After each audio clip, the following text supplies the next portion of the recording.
இல்ல ஒரு விஞ்ஞானி இருந்தார். அவர் பேர் என்னன்னா ஹோ, இதுதான் அவர் பேர். ஒரு ஊசியை கண்டுபிடிக்கணும், அதுக்காக அவர் ரொம்ப காலமா தலையை பிச்சுக்கிட்டு ஆராய்ச்சி பண்ணிட்டு இருந்தார். அது என்ன ஊசி தெரியுமா? இந்த தையல் மிஷின்ல இருக்குல்ல, அந்த ஊசி தான். அவருக்கு பிடிபடாம இருந்த விஷயம் என்னன்னா, அந்த ஊசியோட கூர்மையான பாகத்துல நூலை எப்படி கோக்கிறது, அது எப்படி சேர்க்கறது. அதுல மற்ற ஒரு பாகம் மிஷினுக்கு உள்ள போயிடுது. அதனால அந்த பாகத்துல சாதாரணமா மற்ற ஊசியில நாம செய்யறது மாதிரி நூலை கொண்டு போய் நுழைக்க முடியாது. அப்படியே நுழைச்சாலும் தைக்கிறது எப்படி, அது முடியாத காரியம். இதுதான் அவருக்கு இருந்த பிரச்சனை. ரொம்ப நாள் யோசனை பண்ணி பார்த்தார். தையல் மிஷின் ஊசியோட வடிவ அமைப்பு அவருக்கு புலப்படல. ராத்திரி பகலா அதே ஞாபகமா இருந்தார். ஒரு நாள் அவர் தூங்கிட்டு இருக்கிறார். அப்போ ஒரு கனவு வந்தது. எப்படின்னா, அந்த கனவுல அவரை ஒரு மலைஜாதி மக்கள் புடிச்சிட்டு போயிடுறாங்க. கொண்டுகிட்டு போய் ஒரு இடத்துல கட்டி போட்டுடுறாங்க. அந்த மலைஜாதி மக்களோட அரசன் ஒருத்தன் அவன் வர்றான். அவரை பார்த்து ஒரு உத்தரவு போடுறான். என்ன உத்தரவு தெரியுமா? பொழுது சாயறதுக்குள்ள நீ தையல் மிஷின் ஊசிய கண்டுபிடிக்கணும். அப்படி கண்டுபிடிக்கலன்னா உன் தலையை வெட்டி விடுவோம். இதுதான் அந்த அரசன் போட்ட கட்டளை. இவருக்கு என்ன பண்றதுன்னு ஒண்ணுமே புரியல. திருன்னு முழிக்கிறாரு. இந்த நேரத்துல அந்த மலை ஜாதியினர் அவரை சுத்தி சுத்தி பயங்கரமா முழிச்சுக்கிட்டு டான்ஸ் ஆடுறாங்க. தன்னை சுத்தி சுத்தி ஆடிக்கிட்டு வர்றவங்கள ரொம்ப பயத்தோட அவர் பாக்குறார். நேரம் ஆவ ஆவ தன்னோட இறுதி நேரம் நெருங்கிறத உணர்றார். ரொம்ப நெருக்கடியான நிலைமை. தன்னை சுத்தி ஆடுறவங்கள கவனிக்கிறார். அவங்க கைகள்ல ஈட்டி மாதிரி ஏதோ ஒரு ஆயுதம் வச்சிருக்கிறாங்க. அந்த ஆயுதத்தை இவர் கண்ணுக்கு நேரா கொண்டுகிட்டு வராங்க. அதை அவர் பாக்குறார். அந்த ஆயுதத்தின் கூரான முனைய இவர் கூர்ந்து கவனிக்கிறார். அந்த கூரான முனையில ஒரு சின்ன துவாரம் தெரியுது. உடனே அவருக்கு பளிச்சுன்னு ஒரு ஐடியா உதயமாகுது. இதைத்தானே இவ்வளவு காலமும் நான் தேடிக்கிட்டு இருந்தேன். கூரான முனையில ஒரு சின்ன துவாரத்தை போட்டுட்டா அது மூலமா நூலை செலுத்தி மறுமுனைய மிஷின்ல வச்சுடலாமே. தையல் மிஷின் ஊசி ரெடி அப்படின்னு நினைச்சார். திடீர்னு தூக்கம் கலைஞ்சது. உடனே தன்னுடைய தலைமாட்டில் இருந்த குறிப்பு ஏடுல இதை குறிச்சு வச்சுக்கிட்டார். அதுக்கப்புறமா அந்த ஊசியையும் அவர் செஞ்சு முடிச்சார். இது எப்படின்னு நீங்க நினைக்கலாம், ஆனா இது சாத்தியம்தான். முழிச்சுக்கிட்டு இருக்கிறப்போ நமக்கு ஏற்படுற சில பிரச்சனைகளுக்கு கனவுல விடை கிடைக்கிறது உண்டு. அப்படி பல பேருக்கு ஆயிருக்கு. உங்களையும் பல பேருக்கு இது மாதிரி அனுபவம் ஏற்பட்டிருக்கலாம். எந்த ஒரு செயலை பத்தி நினைக்கிறப்போ அந்த செயல் நம்ம நினைவுல ஒரு நல்ல வடிவம் பெறுது. ஒரு செயல் திட்டத்தை எந்த அளவுக்கு நாம நல்ல யோசனை செஞ்சு திட்டம் போடுறோமோ அந்த அளவுக்கு அதை சுலபமா செஞ்சு முடிக்க முடியும். அந்த விஞ்ஞானி நினைச்ச காரியம் அவர் எண்ணம் பூராவும் ஆக்கிரமிச்சது. அதனால அவர் நினைச்சது கனவுல உருவாகி அதுக்கு செயல் வடிவம் கிடைச்சிட்டுது. மனிதனோட உள் மனசுக்கு அவ்வளவு ஆற்றல் உண்டு அப்படின்னு சொல்றாங்க. தூக்கத்தை ஆக்கபூர்வமா உபயோகப்படுத்துறது எப்படி அப்படிங்கறத பத்தி எல்லாம் இப்ப நிறைய ஆராய்ச்சி பண்றாங்களாம். பயிற்சி எல்லாம் வேற கொடுக்கறாங்களாம். அதனால தூக்கத்தை பத்தி லேசா நினைச்சுடாதீங்க.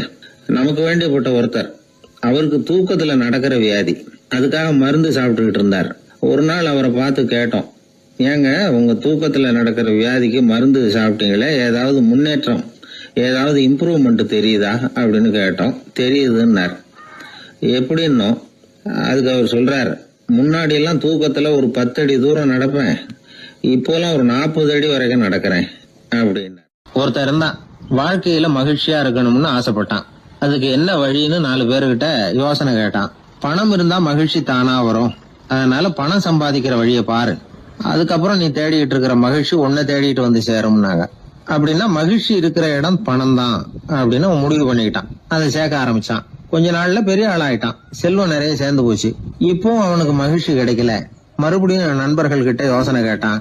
பணம் சேர்த்தா மட்டும் இன்பம் வந்துடாது, அதை செலவு பண்ணு, பணம் மூலமா இன்பத்தை தேடு, கிடைக்கும் அப்படின்னு யோசனை சொன்னாங்க. உடனே அந்த பணத்தை எடுத்துக்கிட்டு ஊர் பூரா சுத்தினான். வெளிநாடுகள் எல்லாம் போனான், சுத்தி பார்த்தான். அப்புறம் அவனுக்கு விருப்பமானதையெல்லாம் வாங்கி சாப்பிட்டு பார்த்தான்.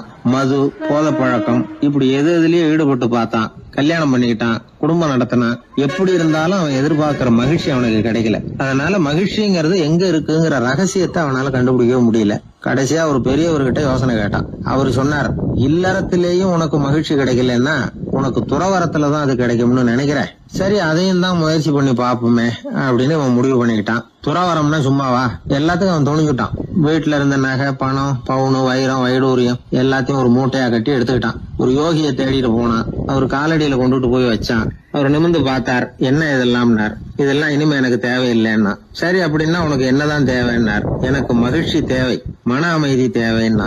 அந்த யோகி தன்னுடைய காலடியில் இருந்த மூட்டையை பிரிச்சு பார்த்தார். உள்ள தங்கம், வைரம், நகை, பணம் எல்லாம் இருக்கு. அவ்வளவுதான். அவசரமா அதை சுருட்டி எடுத்துக்கிட்டார். தலையில வச்சுட்டு ஒரே ஓட்டமா ஓட ஆரம்பிச்சுட்டார். இவனுக்கு அதிர்ச்சியா போட்டுது. அடடா, இந்த ஆளு போலி ஆசாமி போல இருக்க, ஏமாந்துட்டோமே அப்படின்னு நினைச்சான். வருத்தப்பட்டான். அந்த தூக்கம் ஆத்திரமா மாறிச்சு. உடனே அந்த யோகிய துரத்த ஆரம்பிச்சான். அவரு ஒரே ஓட்டமா ஓடுறார். சந்து பொந்தெல்லாம் நுழைஞ்சு ஓடுறார். இவனும் விடாம துரத்துறான். கடைசியா அந்த யோகி மூச்சு இறக்க இறக்க ஒரு இடத்துல வந்து நின்னார். அது எந்த இடம்னா அவர் புறப்பட்ட இடம். எங்க இருந்து ஓட ஆரம்பிச்சாரோ அங்கேயே வந்து நின்னார். துரத்திட்டு வந்தவனும் ஓடி வந்து நின்னான். இப்ப அந்த யோகி சொன்னார், என்னப்பா பயந்துட்டியா? இந்தா உன்னோட செல்வம், நீயே வச்சுக்கோ அப்படின்னு சொல்லி மூட்டையை திருப்பி கொடுத்தார். கைவிட்டு போன தங்கமும், வைரமும், பணமும் திரும்ப கிடைச்சிட்டுதுங்கிறதுல அவனுக்கு ஏகப்பட்ட மகிழ்ச்சி.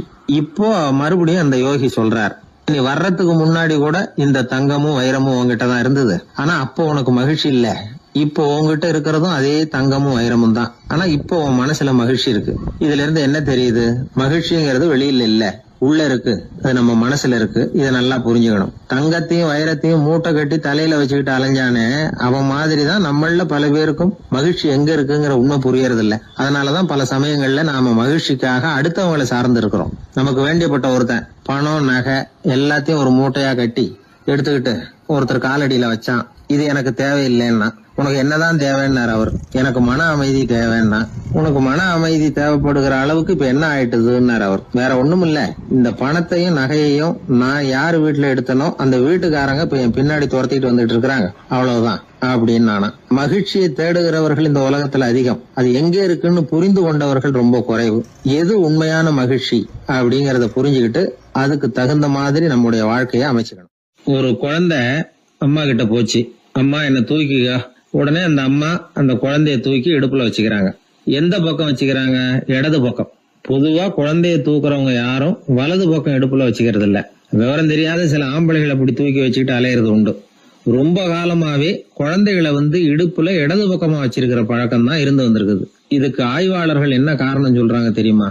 அப்படி இருந்தாதான் குழந்தை சொல்றத, குழந்தை நினைக்கிறத தாயினால நல்லா உணர முடியுதாம். இடது பகுதி ஆட்சி பண்றது, குறிப்பா காதின் தலைமையாக இருக்கிறது வலது பக்கம் தான். அதனால தாய் குழந்தைக்கு பதில் சொல்லவோ, அது என்ன கேக்குதுங்கிறத சீக்கிரமா புரிஞ்சுக்கிட்டு நடந்துக்கவோ அதுதான் சௌரியம் அப்படின்னு ஆய்வாளர்கள் இதுக்கு காரணம் சொல்றாங்க.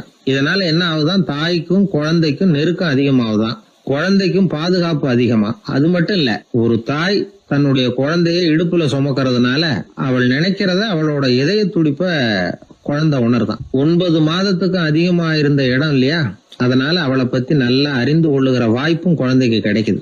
நம்ம முன்னோர்கள் ரொம்ப காலத்துக்கு முன்னாடியே வலது கைய பார்க்க ஆரம்பிச்சிட்டாங்களாம். அவங்க பயன்படுத்திய கல் ஆயுதங்கள்லாம் வலது பக்கமா தான் தீட்டப்பட்டிருக்குது. அதுல இருந்து நமக்கு என்ன தெரியுதுன்னா, வலது கையை தான் உபயோகப்படுத்தி இருக்கிறாங்கிறது தெரியுது. இப்படி எல்லாம் இருந்தா கூட இன்னைக்கு நம்மள 10ல் ஒருத்தருக்கு ஒரு பழக்கம் உண்டு, அது இடது கை பழக்கம். ஆனாலும் 2 கைகளும் ஒற்றுமையா இருக்கிறதுக்கு தான் ரொம்பவும் முயற்சி பண்ணுதான். இப்போ வலது கை பழக்கம் உள்ளவங்க பேசுறதுக்கு, எழுதுறதுக்கு, செயல்படுத்துற தலைமையகம் தலையின் பின்புறம் பிடரியில் இருக்குது. இடது கை பழக்கம் உள்ளவங்களுக்கு மூளையில 2 பக்கங்கள்லயும் தலைமையகம் இருக்குது.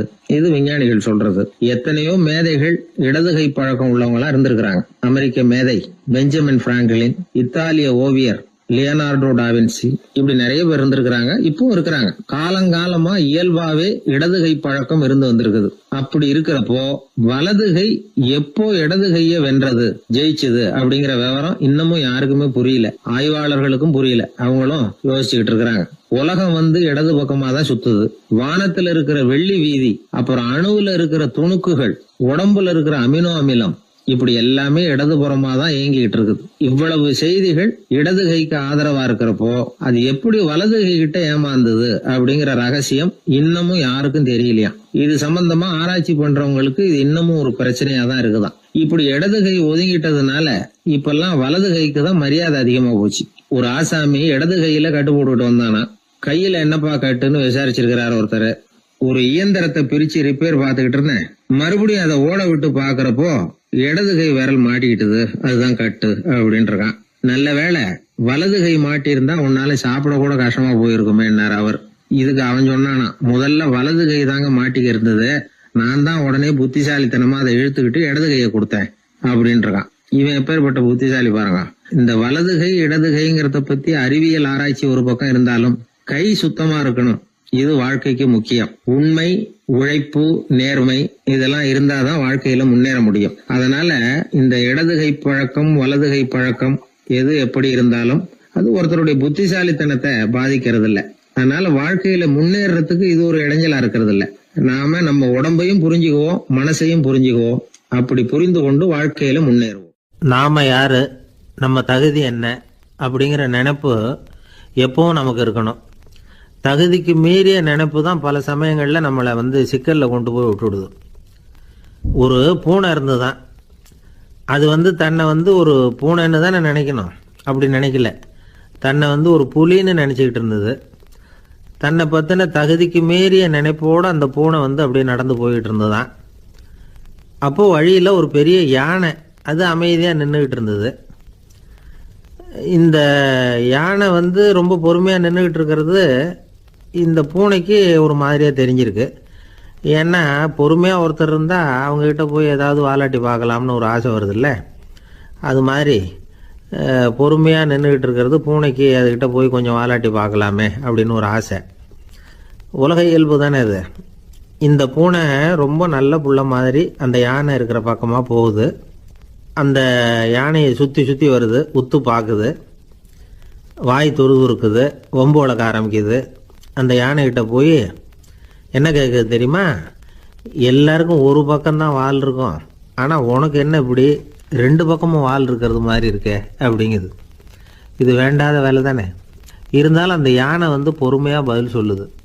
அப்படி இல்லை, பின்னாடி இருக்கிறது தான் வால், முன்னாடி இருக்கிறது தும்பிக்கை அப்படிங்குது. அதோடு விட்டுற வேண்டியது தானே, விடலை இந்த பூனை. அது சரி, தும்பிக்கை ஏன் அப்படி உருண்டையாக பெரிய தூணு மாதிரி இருக்குது, அது என்னத்துக்கு அப்படிங்குது. இதுக்கும் அந்த யானை பொறுமையாக பதில் சொல்லுது. ஓ, அதை கேட்குறியா? ஊற்றில் தண்ணி இருக்கும்ல, அதை உறிஞ்சி குடிக்கிறதுக்காக அப்படி இருக்குது அது அப்படின்னுது. சரி, எல்லாருக்கும் பல்லு வாய்க்குள்ளே தானே இருக்கும், உனக்கு என்ன வெளியிலே இருக்குது, அதுவும் இல்லாமல் இவ்வளவு பெருசாக இவ்வளவு நீளமாக இருக்குது அப்படின்னு கேட்குது பூனை. இவ்வளவு கேள்விக்கும் பொறுமையாக பதில் சொல்லிகிட்டே வருது அந்த யானை. பல்லு ஏன் வெளியில் நீட்டிகிட்டு இருக்குன்னு கேட்குதுல்ல, அதுக்கு அது என்ன பதில் சொல்லுதுன்னா, அதுவா ஒரு புலி என்கிட்ட வாலாட்டுதுன்னு வச்சுக்கா, அந்த சமயத்தில் அதை தாக்கிறதுக்காக இது இப்படி இருக்குது அப்படின்னு சொல்லிச்சான்.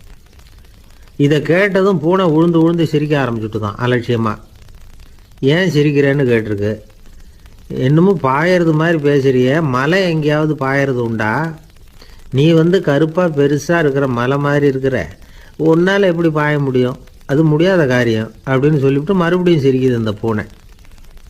என் உடம்பை பார்த்துட்டு தானே மலைன்னு சொல்கிற, நான் பாய வேண்டிய அவசியம் இல்லை, என்னுடைய எதிரியை பாய வச்சுருவேன் அப்படின்ட்டு. எப்படி பாய வைப்பேன்னு கேட்டதான் பூனை. இந்த உன்னை பாய வைக்கிறேன் பார் அப்படின்னு சொல்லி அந்த பூனையை அப்படியே தும்பிக்கையால் லேசாக தூக்கி வேகமாக விட்டெறிஞ்சுதான்.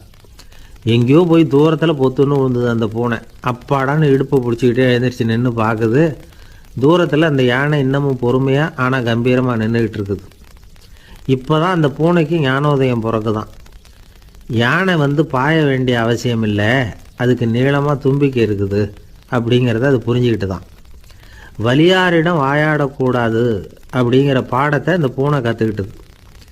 இந்த காட்சி பாவேந்தர் பாரதிதாசன் கைவண்ணத்தில் ஒரு கவிதையாக உருவெடுத்து வருது. பாவேந்தர் எழுதின கவிதை என்ன தெரியுமா? 2 பக்கமும் வாலா என்றது பூனை, எதிரிலே தும்பிக்கை என்றது யானை, உருண்ட துதிக்க ஏனோ என்றது பூனை, ஊற்று நீரை உறிஞ்ச என்றது யானை, திரண்டு நீண்ட பல் ஏன் என்றது பூனை, சீரும் புலியை தாக்க என்றது யானை, இருண்ட மலை பாயாதென்றது பூனை, எடுத்தெறிந்தது பூனையை போய் யானை. இந்த கவிதையில் ஒரு பாடமும் இருக்குது, படமும் இருக்குது. அதாவது இதை படிக்கவும் முடியுது, பார்க்கவும் முடியுது. வலியார்கிட்ட வாயாடக்கூடாதுங்கிற சின்ன பிள்ளைங்க மட்டும் இல்லை, பெரியவங்களுக்கும் தேவையான கருத்தை இதிலேருந்து நாம் புரிஞ்சிக்க முடியுது. ஒருத்தன் அப்படி தான் ஆத்தங்கரையில் பொறுமையாக உட்காந்துக்கிட்டு இருந்த இன்னொருத்தனை போய் தலையில் கூட்டினான். அவன் பார்த்தான், உடனே 1 ரூபாய் எடுத்து இவன் கையில் கொடுத்தான். இவனுக்கு ஒன்றும் புரியல. அவன் சொன்னான், இந்த ஊரில் இப்படி ஒரு வழக்கம், யாரை கூட்டினாலும் ஒரு கூட்டுக்கு ₹1 விதமாக கொடுத்துட்றது பழக்கம் அப்படின்னு பொறுமையாக சொல்லியிருக்கிறான். இவனுக்கு ரொம்ப ஆசை உண்டாயிட்டுது. உடனே ஊருக்குள்ளே ஓடினான். கொஞ்ச நேரம் கழித்து திரும்பி ஓடி வந்தான். அந்த முதல் ஆசாமியை மறுபடியும் பார்த்தான். உங்கள் பேச்சை கேட்டுவிட்டு ஊருக்குள்ளே போய் ஒரு பெரிய ஆசாமியை பார்த்து அவன் தலையில் 10 குட்டு கூட்டினேன். ஆனால் அவன் உடனே என்கிட்ட இருந்ததை எடுத்து என் கையிலேயே கொடுத்துட்டான் அப்படின்னா. என்னத்தை பணத்தையான்னு கேட்டிருக்கிறான். இல்லை பல்லு அப்படின்னு சொல்லி கையில் காட்டினானான். எல்லாமே நாற்காலிக்கு ஆசைப்படாதவர்கள் அப்படின்னு சொல்லிட முடியாது. ஏன்னா நிறைய பேர் நாற்காலிக்கு ஆசைப்படுறவங்கள நாம் பார்க்குறோம். உட்கார்றதுக்கு ஒரு நாற்காலி கிடைச்சிடாதா, அதோட ஒரு கால் உடஞ்சி முக்காலியாக இருந்தாலும் பரவாயில்ல, ஒரு மாதிரியாக அனுசரித்து உட்காந்துக்கலாம் அப்படின்னு அலையிறவங்க எத்தனை பேர். இந்த காலத்தில் மட்டும்தான் அப்படின்னு இல்லை, அந்த காலத்துலேயும் இதே மாதிரி ஆசைகள் சபலங்கள் இருந்திருக்கும் போல இருக்குது.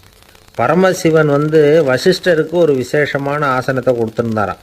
சரி, அப்படி என்ன அதில் விசேஷம்னா, வசிஷ்டர் ஒரு குறிப்பிட்ட இடத்துக்கு போகணும்னு நினச்சி புறப்படுறாருன்னு வச்சுக்கோங்க. அவருக்கு முன்னாடியே இந்த ஆசனம் புறப்பட்டுரும். போய் ஒரு வசதியான இடமா பார்த்து இருந்துக்கும். வசிஷ்டர் போவார். அங்கே போனதும் எங்கே உட்காரலாம்ங்கிற இட பிரச்சனையெல்லாம் அவருக்கு ஏற்படுறதில்ல. அதுதான் இவருடைய இருக்கை அங்கே முன்னாடியே போய் காத்துக்கிட்டு இருக்குதே. நேராக போவார், அதில் உட்காந்துக்குவார். மற்ற முனிவர்கள்லாம் இதை பார்த்தாங்க. அவங்களுக்கு பொறாமையாக இருந்துதான். எல்லாரும் ஒரு இடத்துல கூடி இதை பற்றி பேசியிருக்கிறாங்க. என்ன இது, நாமளும் அவரை மாதிரி தானே இருக்கிறோம், இருந்தாலும் நமக்கும் அது மாதிரி ஒரு ஆசனம் கிடைக்கலையே அப்படின்னு யோசனை பண்ணியிருக்காங்க. சரி, நேராக பரமசிவன்கிட்டே போவோம், இதை பற்றி கேட்போம் அப்படின்னு நினச்சிக்கிட்டு போனாங்களாம். பரமசிவனை பார்த்துருக்குறாங்க. ஐயா, நாங்களும் முனிவர்கள் தானே, வசிஷ்டர் பண்ணுறது மாதிரி நாங்களும் உங்களை குறித்து கடும் தவம் பண்ணிக்கிட்டு தானே இருக்கிறோம். அப்படி இருக்கும்பொழுது அவருக்கு மட்டும் ஏன் இந்த விசேஷ சலுகை அப்படின்னு கேட்டிருக்காங்க. அதுக்கு பரமசிவன் சொன்னாராம், முனிவர்களே, உங்கள் கேள்விக்கு நான் பதில் சொல்கிறேன், ஆனால் அதுக்கு முன்னாடி நீங்கள் ஒரு காரியம் பண்ணணும்னாராம். என்ன செய்யணும் சொல்லுங்கன்னு இருக்காங்க. நீங்கள் ஒவ்வொருத்தரும் தனித்தனியாக போய் உங்களை விட உயர்ந்த ஒருத்தரை தேடி கண்டுபிடிச்சி அவருக்கு அதிதி பூஜை பண்ணி அவரை ஒரு மண்டலத்துக்குள்ளே என்கிட்ட அழைச்சிட்டு வந்துருங்க அப்படின்னாராம். சரின்னு எல்லாரும் புறப்பட்டுருக்காங்க. அவங்க போனதுக்கப்புறம் நந்தி தேவனை அழைச்சி வசிஷ்டரை கூப்பிட்டுக்கிட்டு வர சொன்னாராம். அவர் வந்தார், வணங்கினார். வசிஷ்டரே, இன்னையிலேருந்து ஒரு மண்டலத்துக்குள்ளே உங்களை விட தாழ்ந்தவர் ஒருத்தரை தேடி கண்டுபிடிச்சி அவருக்கு அதிதி பூஜை பண்ணி அவரை என்கிட்ட கூப்பிட்டுட்டு வாங்கன்னு விட்டார். சரின்னு இவரும் புறப்பட்டு போயிட்டார். கொஞ்ச நாள் ஆச்சு. முனிவர்கள்லாம் திரும்பி வந்தாங்க. பரமசிவன் முன்னாடி நின்னாங்க. ஐயா, எவ்வளவோ தேடி பார்த்துட்டோம், எங்களை விட உயர்ந்தவர்கள் யாருமே கிடைக்கல அப்படின்னாங்களாம். வசிஷ்டரும் சேர்ந்தார். ஐயா, எவ்வளவோ தேடி பார்த்தேன், என்னை விட தாழ்ந்தவர் யாருமே கிடைக்கல அப்படின்னாராம். அவரே தொடர்ந்து சொன்னார், என்னுடைய மனைவி எனக்கு அடங்கினவ தானே, அவளுக்காவது அதிதி பூஜை பண்ணி அழைச்சிட்டு வந்துடலாமான்னு யோசித்து பார்த்தேன். என்னோட மனசு அதுக்கும் இடம் கொடுக்கல. ஏன்னா அவளோட பதிவிரதத்துக்கு முன்னாடி நாம் ஏமாத்திரம் அப்படின்னு யோசித்து பார்த்தேன். அதனால் அந்த எண்ணத்தையும் கைவிட்டுட்டேன் அப்படின்னு ரொம்ப வருத்தத்தோடு சொன்னாராம். இதை கேட்ட உடனே மற்ற முனிவர்களுக்கு வெக்கமாக போச்சு. இந்த உலகத்தில் நம்மளை விட மேலானவங்க யாருமே இல்லைன்னு நாம் நினச்சோம். வசிஷ்டரோ தன்னை விட தாழ்வானவங்க யாருமே இல்லைன்னு நினைக்கிறார். பரமசிவன் ஏன் அந்த ஆசனத்தை அவருக்கு மட்டும் கொடுத்தார் அப்படிங்கிற கேள்விக்கான பதில் அவங்களுக்கு கிடச்சிட்டு தான். இந்த காலத்தில் நாம் எப்படி நினைக்கிறோம்னா, எல்லாரும் நம்மளை விட மட்டமானவங்கன்னு நினைக்கிறோம். அதனால் நாம் மட்டும் நாற்காலியில் உட்காந்தா போதும் அப்படின்னு நினைக்கிறோம். ஏமாந்து போனவங்க சந்தர்ப்பம் பார்த்து காலை வாரி விட்டுறாங்க, கீழே விழுந்து காலை உடச்சிக்கிறோம். அதுதான் இன்றைக்கி நடக்கிறது. ஒரு அம்மா தன்னோட வீட்டுக்காரரை ஒரு மனோதத்துவ டாக்டர்கிட்ட அழைச்சிட்டு போனாங்களாம். என்ன ப்ராப்ளம்னு கேட்டிருக்காரு டாக்டர். எங்கள் வீட்டுக்காரர் அடிக்கடி நாற்காலியில் உட்காந்து காலை உடச்சிக்கிறார் அப்படின்னாங்களாம். அப்படின்னா அந்த நாற்காலியில் தான் ஏதோ கோளாறு அப்படின்னாரான் டாக்டர். அப்படி இருக்க முடியாது டாக்டர் அப்படின்னாங்களாம் அந்த அம்மா. அது எப்படி அவ்வளோ உறுதியாக சொல்கிறீங்கன்னு கேட்டிருக்காரு அந்த டாக்டர். எங்கள் வீட்டில் நாற்காலியே கிடையாது டாக்டர், இவர் இருக்கிறதா நினச்சிக்கிட்டு உட்கார்றார், அதுதான் ப்ராப்ளம். அப்பா, மின்சார பல்பு ஃபீஸாக போயிட்டுது, வேற ஒன்று வாங்கி மாட்டணும் அப்படின்னா பையன். சரி, போய் புதுசாக ஒன்று வாங்கிட்டு வாடா அப்படின்னு காசு கொடுத்தாரு அப்பா. இவன் ஓடி போய் வாங்கிட்டு வந்தான். அப்பா கிட்ட கொடுத்தான். அவர் மாட்டினார். அதுக்கப்புறம் அவரை பார்த்து ஒரு கேள்வி கேட்டான். ஏன்பா, இந்த பல்பு ஏன் உடைய மாட்டேங்குது அப்படின்னா. இது என்னடா கேள்வி, நாம கீழே போடல அதனால உடையலைன்னார். அப்பாவோட புத்திசாலித்தனா அவ்வளவுதான். ஆனா பையன் கேட்டது அந்த அர்த்தத்துல இல்ல. ஒரு மின்சார பல்பு குமிழின் கண்ணாடி இருக்குல்ல, அதோட கனம் எவ்வளவு இருக்கும், ஒரு 1/2 மில்லிமீட்டர். அவ்வளவுதான் இருக்கும் அந்த கணம். அவ்வளவு மெலிசா இருக்கிற ஒரு கண்ணாடி குமிழ இந்த ஹோல்டர்ல மாற்றம் நம்ம விரலால அழுத்தி புடிச்சு திருக வேண்டியிருக்கு அந்த சமயத்துல. அப்படி செய்யறப்ப அது உடையறது இல்ல. நம்ம விரலோட அழுத்தத்தை தாங்கி நிற்கிற அளவுக்கு அதுக்கு பலம் எங்க இருந்து வந்தது? இதுதான் பையன் கேட்ட கேள்வியோட அர்த்தம். இந்த காலத்து பிள்ளைங்களுக்கு விஞ்ஞான அறிவு அதிகம், அதனால இப்படி எல்லாம் கேள்வி கேட்பாங்க. அப்பாவுக்கு தெரியுதா இல்லையான்னு சோதிக்கிறதுக்காக கூட இப்படி கேட்பாங்க. இந்த மாதிரி சோதனைக்கெல்லாம் இந்த காலத்து அப்பாக்கள் தயாரா இருக்கணும். இல்லைன்னா பையன் அலட்சியமா நினைச்சிருவான். மின்சார பல்பு கண்ணாடி மெலிசா இருந்தாலும் நாம அழுத்தி பிடிக்கிறப்போ அது உடையாம இருக்கிறதுக்கு காரணம் நாம இயற்கையோட ஒரு தத்துவத்தை அதுல பயன்படுத்தி இருக்கிறோம். அது என்ன இயற்கையின் தத்துவம்? அதுதான் முட்டை ஓட்டு தத்துவம். இது இயற்கை உருவாக்கின ஒரு தத்துவம். ஆதி காலத்திலேயே இயற்கை இந்த தத்துவத்தை உருவாக்கி விட்டது. அதாவது பறவைகளோட முட்டை ஓடு எப்படி இருக்கு, அதோட கனம் எவ்வளவு இருக்கும்? மின்சார பல்பு மாதிரி தானே, ரொம்ப மெலிசா தான் இருக்கு. பறவைகள் இனவிருத்திக்காக முட்டை போடணும். அந்த முட்டை எப்படி இருக்கணும்? இயற்கை கொஞ்சம் யோசிச்சு பார்த்தது. முட்டை ஓடு ரொம்ப கனமா தடிமனா இருந்தா உள்ள வளர்ற குஞ்சு அதை உடைச்சிக்கிட்டு வெளியில வர முடியாம போயிடும். அதே நேரத்துல அது ரொம்ப மெலிசா இருந்தா தாய் பறவைகள் அது மேல உட்காந்து அடகாக்குறப்போ உடல் எடை தாங்க முடியாம முட்டைகள் உடைஞ்சு போயிடும். என்ன பண்றது? முட்டை பலமாவும் இருக்கணும், பலம் இல்லாமல் இருக்கணும். குஞ்சு அதை உடைச்சுக்கிட்டு வெளியில வரணும். தாயால அது உடையக்கூடாது. ஒரே நேரத்துல உறுதியாவும் உறுதி இல்லாமலும் முட்டை ஓடு அமையணும்னா அது எப்படி சாத்தியம்? இது கொஞ்சம் குழப்பமாவும் நமக்கு புரியாத மாதிரி இருக்குது இல்ல. அதனாலதான் இதை தத்துவம் அப்படின்னு சொல்றோம். முட்டை ஓட்டு தத்துவம் இயற்கை கண்டுபிடிச்ச ஒரு அபூர்வமான அமைப்பு. அதுதான் முட்டை வடிவம். இது தாய் பறவை சுலபமா முட்டை போடுறதுக்கு ஏற்ற ஒரு வடிவம். முட்டை சதுர வடிவமா இருந்தா அதை போடுறதுக்கு எவ்வளவு கஷ்டம். அப்புறம் அது மேல செலுத்தப்படுகிற அழுத்தம் நாலா பக்கமும் பரவி விடுது. அதனால அந்த அழுத்தத்துக்கு பலம் குறைஞ்சிருது. குறிப்பிட்ட சிறு பரப்புல அளவுக்கு அதிகமா விசை செலுத்தப்படுறது இல்ல. அதனால முட்டையோட வடிவம் தான் அந்த உறுதிக்கு காரணம். இது எப்பேற்பட்ட தத்துவம்? இதுதான் மின்சார பல்பு செய்யறப்போ நாம காப்பி அடிச்சிருக்கிறோம். பொதுவா வகுப்புல காப்பி அடிச்சாதான் முட்டை போடுறது வழக்கம். நாம முட்டையே காப்பி அடிச்சிருக்கிறோமே, இது எப்பேற்பட்ட காப்பி? ஒரு ஆசிரியர் வகுப்புல பசங்களை பார்த்து ஒரு கேள்வி கேட்டாராம். கோழி முட்டை இடுமா, முட்டை போடுமா அப்படின்னு கேட்டாராம். ஒரு பையன் எந்திரிச்சு பதில் சொல்லியிருக்கிறான். கோழி முட்டை இடும், முட்டை போடாது அப்படின்னு சொல்லியிருக்கான். இவன் ஏன் போடாதுன்னு கேட்டாராம் ஆசிரியர். போட்டா உடஞ்சிரும் சார் அப்படின்னு பையன். ஒரு திருடன் ஒரு வீட்டுல போய் திருடணும்னு திட்டம் போட்டான். இருட்டுனதும் போய் திருடணும். ஆனா ராத்திரி ஆனா வாசல் கதவை சாத்தி உள்பக்கம் தாழ்பால் போட்டுருவாங்களே, என்ன பண்றது, எப்படி வீட்டுக்குள்ள போறது? இவன் யோசனை பண்ண ஒரு முடிவுக்கு வந்தான். சரி, பகல் நேரத்திலேயே யாருக்கும் தெரியாம இந்த வீட்டுக்குள்ள நுழைஞ்சிருவோம், அங்க போய் எங்கேயாவது ஒளிஞ்சுக்குவோம், இருட்டுற வரைக்கும் பேசாம இருப்போம், ராத்திரி எல்லாரும் தூங்கினதுக்கு அப்புறம் நைஸா போய் பீரோவை திறந்து இருக்கிறது பூரா எடுத்துக்கிட்டு ஓடியாந்துடலாம் அப்படின்னு திட்டம் போட்டான். அதே மாதிரி ஒரு நாள் மத்தியானத்துக்கு மேல அந்த வீட்டுக்காரன் எங்கேயோ வெளியில புறப்பட்டு போனான். வீட்டுக்கார அம்மா அடுப்பங்கரையில என்னமோ சமைச்சுக்கிட்டு இருந்தாங்க. திருடன் பார்த்தான். இதுதான் சமயம்னு அந்த வீட்டுக்குள்ள மெதுவா நுழைஞ்சிட்டான். எங்க ஒளியலாம்னு பார்த்தா வலது பக்கம் ஒரு ரூம் இருந்தது. அங்க போனான். அங்க ஒரு படுக்கை அறை, அங்க ஒரு பெரிய கட்டில் இருந்தது. அதுக்கு அடியில போய் பதுங்கிட்டான். இருட்டுனது நம்ம வேலையை ஆரம்பிக்கலாம், அது வரைக்கும் பொறுமையா இருக்கணும் அப்படின்னு சொல்லி பேசாம வாயை மூடிட்டு கம்முன்னு இருக்கிறான்.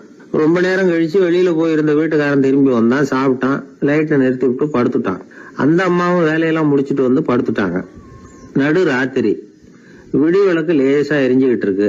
வீட்டுக்காரன் லேசா கண்ணை முழிச்சான். கட்லுக்கு நேரா எதிரில ஒரு கண்ணாடி. அதுல பாக்குறான், கட்லுக்கு கீழே ஒரு திருடன் ஒளிஞ்சு இருக்கிறது தெரிஞ்சு போச்சு. உடனே அவன் திருடன் திருடன்னு சத்தம் போடல, யோசனை பண்ணான். மேஜையில இருக்கிற கத்தி எடுத்து கையில வச்சுக்குவோமா அப்படின்னு யோசனை பண்ணான்.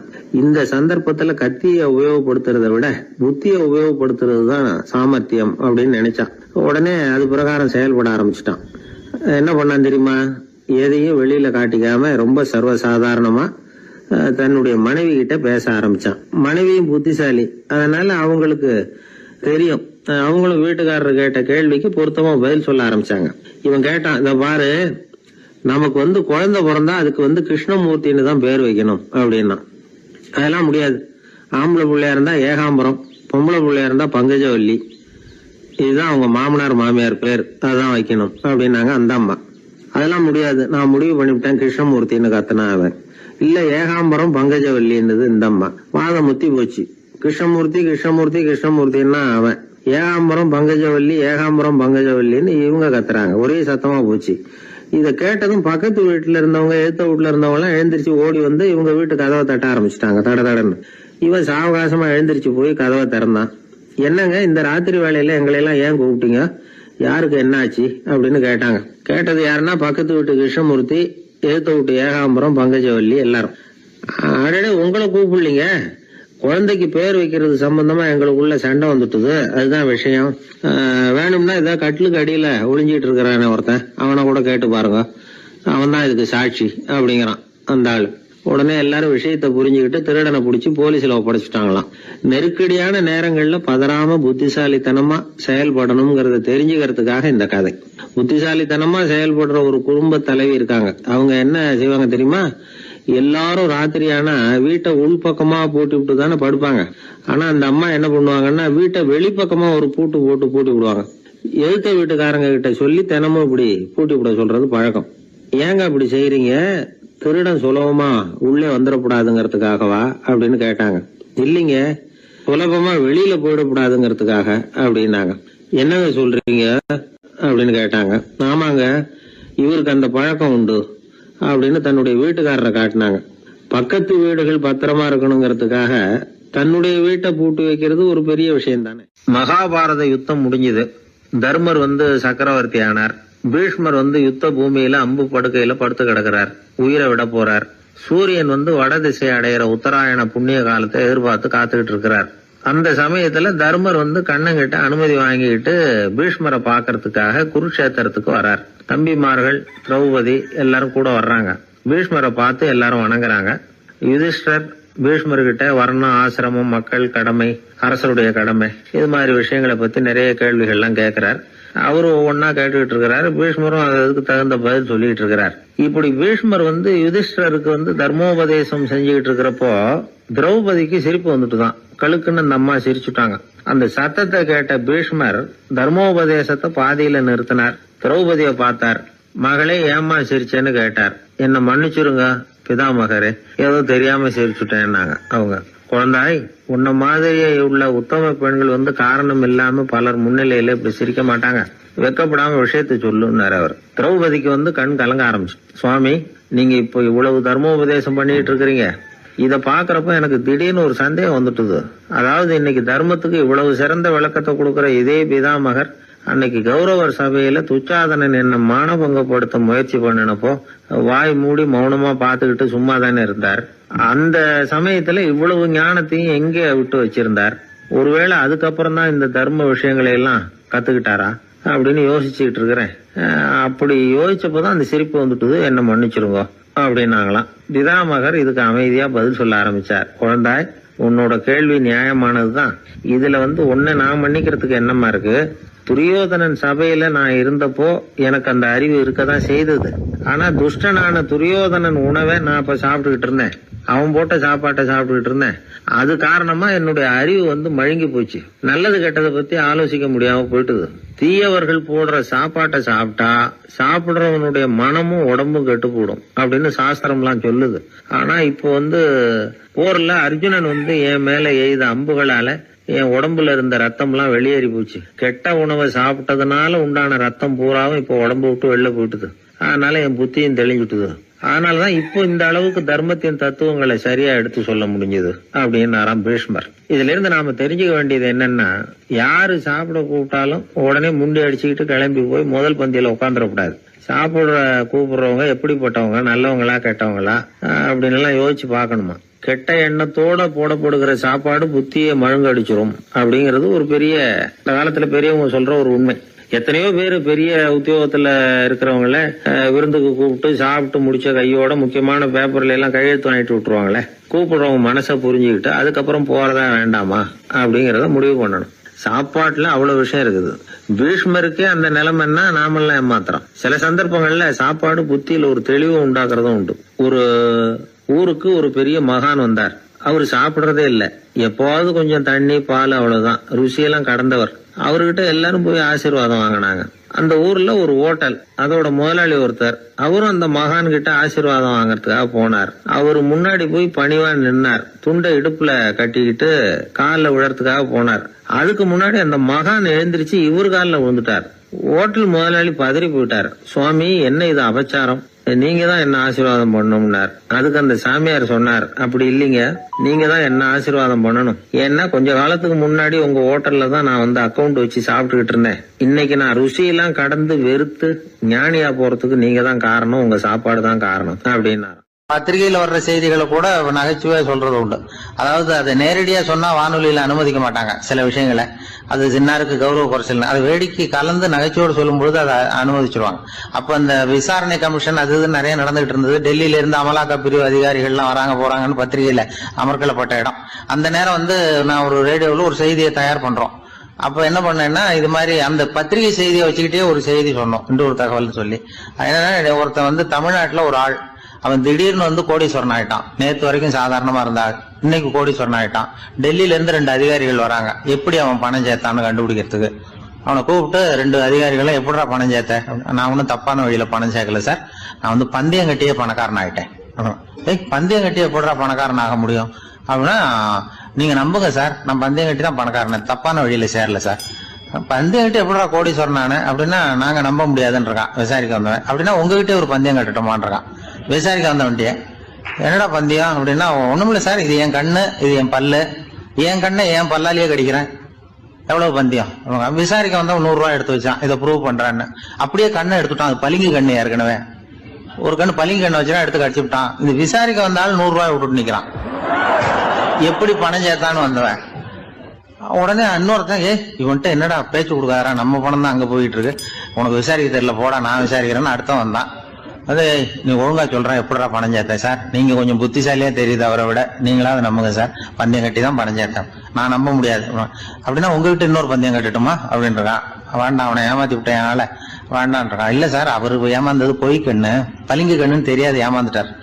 உங்ககிட்ட பந்தயம் கட்டது நெஜம் கண்ணு, இந்த பக்கம் பளிங்கு கண்ணு கிடையாது, நெஜம் கண்ணு, இதை பல்லால கடிக்கிறேன் அப்படின்னா அவன் ஒரு 100 ரூபாய் எடுத்து வச்சான்.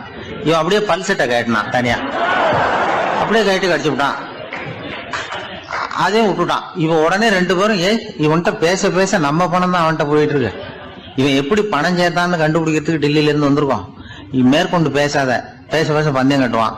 திரும்பி போறதுக்கு ரயிலுக்கு டிக்கெட் சரியா இருக்கா பாடுறான்றான். அவன் கரெக்டா எண்ணி பார்த்து கரெக்டா இருக்குப்பா, மேற்கொண்டு பேசாத, அவன்கிட்ட நம்ம போயிடுவோம், போய் நம்ம அதிகாரிகிட்ட சொல்லிடுவோம்னு சொல்லி போயிட்டு வரேன் சார் அப்படின்னு சொல்லிட்டு மரியாதை போயிட்டாங்க. போய் டெல்லியில பெரிய அதிகாரிகிட்ட போய், சார் அவன்கிட்ட வந்து விசாரிச்சு பார்த்தோம் சார், தமிழ்நாட்டுல பந்தயம் கட்டி தான் பணம் சேர்த்தேன்னு சாதிக்கிறான், எங்ககிட்ட ஒரு 200 ரூபாய் வாங்கிட்டான் சார் அப்படின்னு. அவருக்கு கோவம் வந்துட்டுது. இந்தியாவுக்கே தலைமை அதிகாரி, இதுக்காகவாடா நீங்க இருக்கீங்க, எத்தனை பேர் இருக்கீங்க உங்களை மாதிரி ஜூனியர் ஆபீசர்ஸ் நம்ம ஆபீஸ்ல இந்தியா பூரா விசாரிக்கிறதுக்கு அப்படின்னா 30 பேர் இருக்கோம் சார். 30 பேருக்கு அனுபவம் பத்தாது, நான் இந்தியாவுக்கே தலைமை அதிகாரி, அனுபவம் ஜாஸ்தி, உங்களுக்கு ட்ரைனிங் கொடுக்கணும் எப்படி ஒருத்தரை விசாரிக்கிறதுன்னு. 30 பேரும் ஒரு ரூம்ல வந்து உட்காருங்க, ஒரு ஆள் போய் அந்த ஆள் தமிழ்நாட்டுல இருந்து இங்க கூப்பிட்டுட்டு வா, வர்ற வரைக்கும் அவன்கிட்ட பேசாதீங்க, பந்தயம் கட்டுவான், மெதுவா கொண்டு வந்து நிறுத்து அப்படின்னா ஒரு ஆள் வந்து ஸ்பெஷலா கூப்பிட்டு போட்டான். இது மாதிரி மேடையில நிறுத்திவிட்டு ஒரு தலைமை அதிகாரி 30 ஜூனியர் அதிகாரிகள் அவங்களுக்கு பயிற்சி கொடுக்குறார். இவனை பார்த்து, ஒழுங்கா சொல்லு, எப்படி பணம் சேர்த்த, நான் இந்தியாவுக்கே தலைமை அதிகாரி, என்கிட்ட உண்மையை ஒத்துக்கிட்டீங்கன்னா உன்னை அப்ரூவர் ஆக்கிடுவேன் அல்லது தண்டனையை குறைப்பேன், அந்த அதிகாரம்லாம் என்கிட்ட உண்டு, ஒழுங்கா சொல்லு அப்படிங்கிறார். அவர், சார் நீங்க இந்தியாவுக்கே தலைமை அதிகாரி, அனுபவம் ஜாஸ்தி, நீங்களாவது நம்புங்க சார், நான் பந்தயம் கட்டி தான் பணம் சேர்த்தேங்கிறான். இங்கேயே வந்து இப்படி சாதிக்கிறேன், உன்னை நம்ப முடியாதரா அப்படின்னா உங்ககிட்ட ஒரு பந்தயம் கட்டட்டுமா நானா அவர்கிட்ட போய், வேணாண்டா என் ஆளை ஏமாத்தி விட்டேன் அப்படின்னா. இல்ல சார், அவங்க ஏமாந்தது என் உடம்ப பத்தின ரகசியம், என் கண்ணு பளிங்கு கண்ணுன்னு தெரியாது, நான் பல்செட்டு கட்டியிருந்தது தெரியாது, ஏமாந்துட்டாங்க. இப்ப நான் உங்ககிட்ட கட்டுற பந்தயம் உங்க உடம்ப பத்தின ரகசியம். என் உடம்புல என்னடா ரகசியம்? முதுகுல, உங்க முதுகுல 1 ரூபா அகலத்துக்கு கருப்பா ஒரு மச்சம் இருக்கு, உண்டா இல்லையானா? இல்லேன்னு தெரியும் அவருக்கு. இல்லடா, நேத்து வரைக்கும் இல்ல சார், இப்ப இருக்குது மச்சம் அப்படின்னு. உடனே 100 ரூபாய் எடுத்து வச்சார் அவர் தலைமை அதிகாரி. ஒரு 100 ரூபாய் வச்சு சட்டையை கட்டி காட்டுறாரு, மச்சம் இல்ல. இவன் தோத்துட்டான், இங்கிருந்து போனவன். உடனே 200 ரூபாய் எடுத்து வச்சுக்கிட்டு, தோழர்களே இப்படிதான் ஒருத்தரை விசாரிக்கணும், என்கிட்ட இவன் ஏமாந்துட்டான் பாருங்க, துருவி துருவி விசாரிக்கிறதுன்னு சொல்றாங்களே இதுதான் அப்படின்னு விளக்கம் கொடுத்தாரு. அப்போ இவன் மெதுவா ஆரம்பிச்சான, சார் இந்த பந்தயத்துல உங்களுக்கு 200 ரூபாய் லாபம், ஆனா இதே பந்தயத்துல எனக்கு 2900 ரூபாய் லாபம் சார் அப்படின்றான். என்னடா பண்ண அப்படின்னு கேட்டிருக்காரு. உங்களுக்கு தெரியாம இந்த 30 பேர்கிட்டையும் தனித்தனியா ஒரு பந்தயம் கட்டியிருக்கேன். 30 பேர்கிட்ட என்னடா பந்தயம் கட்டினேன்? ஒண்ணும் இல்ல சார், உங்க எல்லாரும் முன்னாடியும் உங்க மேல் அதிகாரியை சட்டையை கேட்ட வைக்கிறேன், உங்களுக்கு பந்தயம் கட்டினேன். போயிட்டு பூரா எனக்கு 2900 ரூபாய் லாபம். அவரு பார்த்தா அதிர்ச்சி ஆயிட்டாரு. தலைமை, சார் நீங்க போங்க சார் அப்படின்னு சொல்லி ஒரு ஆளை கொண்டு போய், சாரை கொண்டு போய் மரியாதையா பக்கத்து ரூம்ல விட்டாங்க. இனிமே அவர்கிட்ட யாரும் பேசாதீங்க வாங்கன்னு சொல்லிவிட்டு, அதுக்கப்புறம் தோழர்களே இவர் பேச ஆரம்பிச்சார். தோழர்களே, இனிமே யாரும் தமிழ்நாட்டு பக்கம் விசாரிக்க போகாதீங்க. நீங்க யாராவது போறதுன்னா மத்திய பிரதேசம், உத்தரப்பிரதேசம், இப்படி எத்தனையோ பிரதேசம் இருக்கு, போயிட்டு வாங்க. தமிழ்நாட்டுக்கு மட்டும் போகாதீங்க, ஏன்னா அங்க போனா நம்ம பணத்துக்கு ஆபத்து வந்துருது அப்படின்னு சொன்னாருன்னு இந்த கதையை ரேடியோவில் சொன்னேன். இந்த கதையை உண்மை சம்பவமா சொன்னா அனுமதிச்சிருக்க மாட்டாங்க.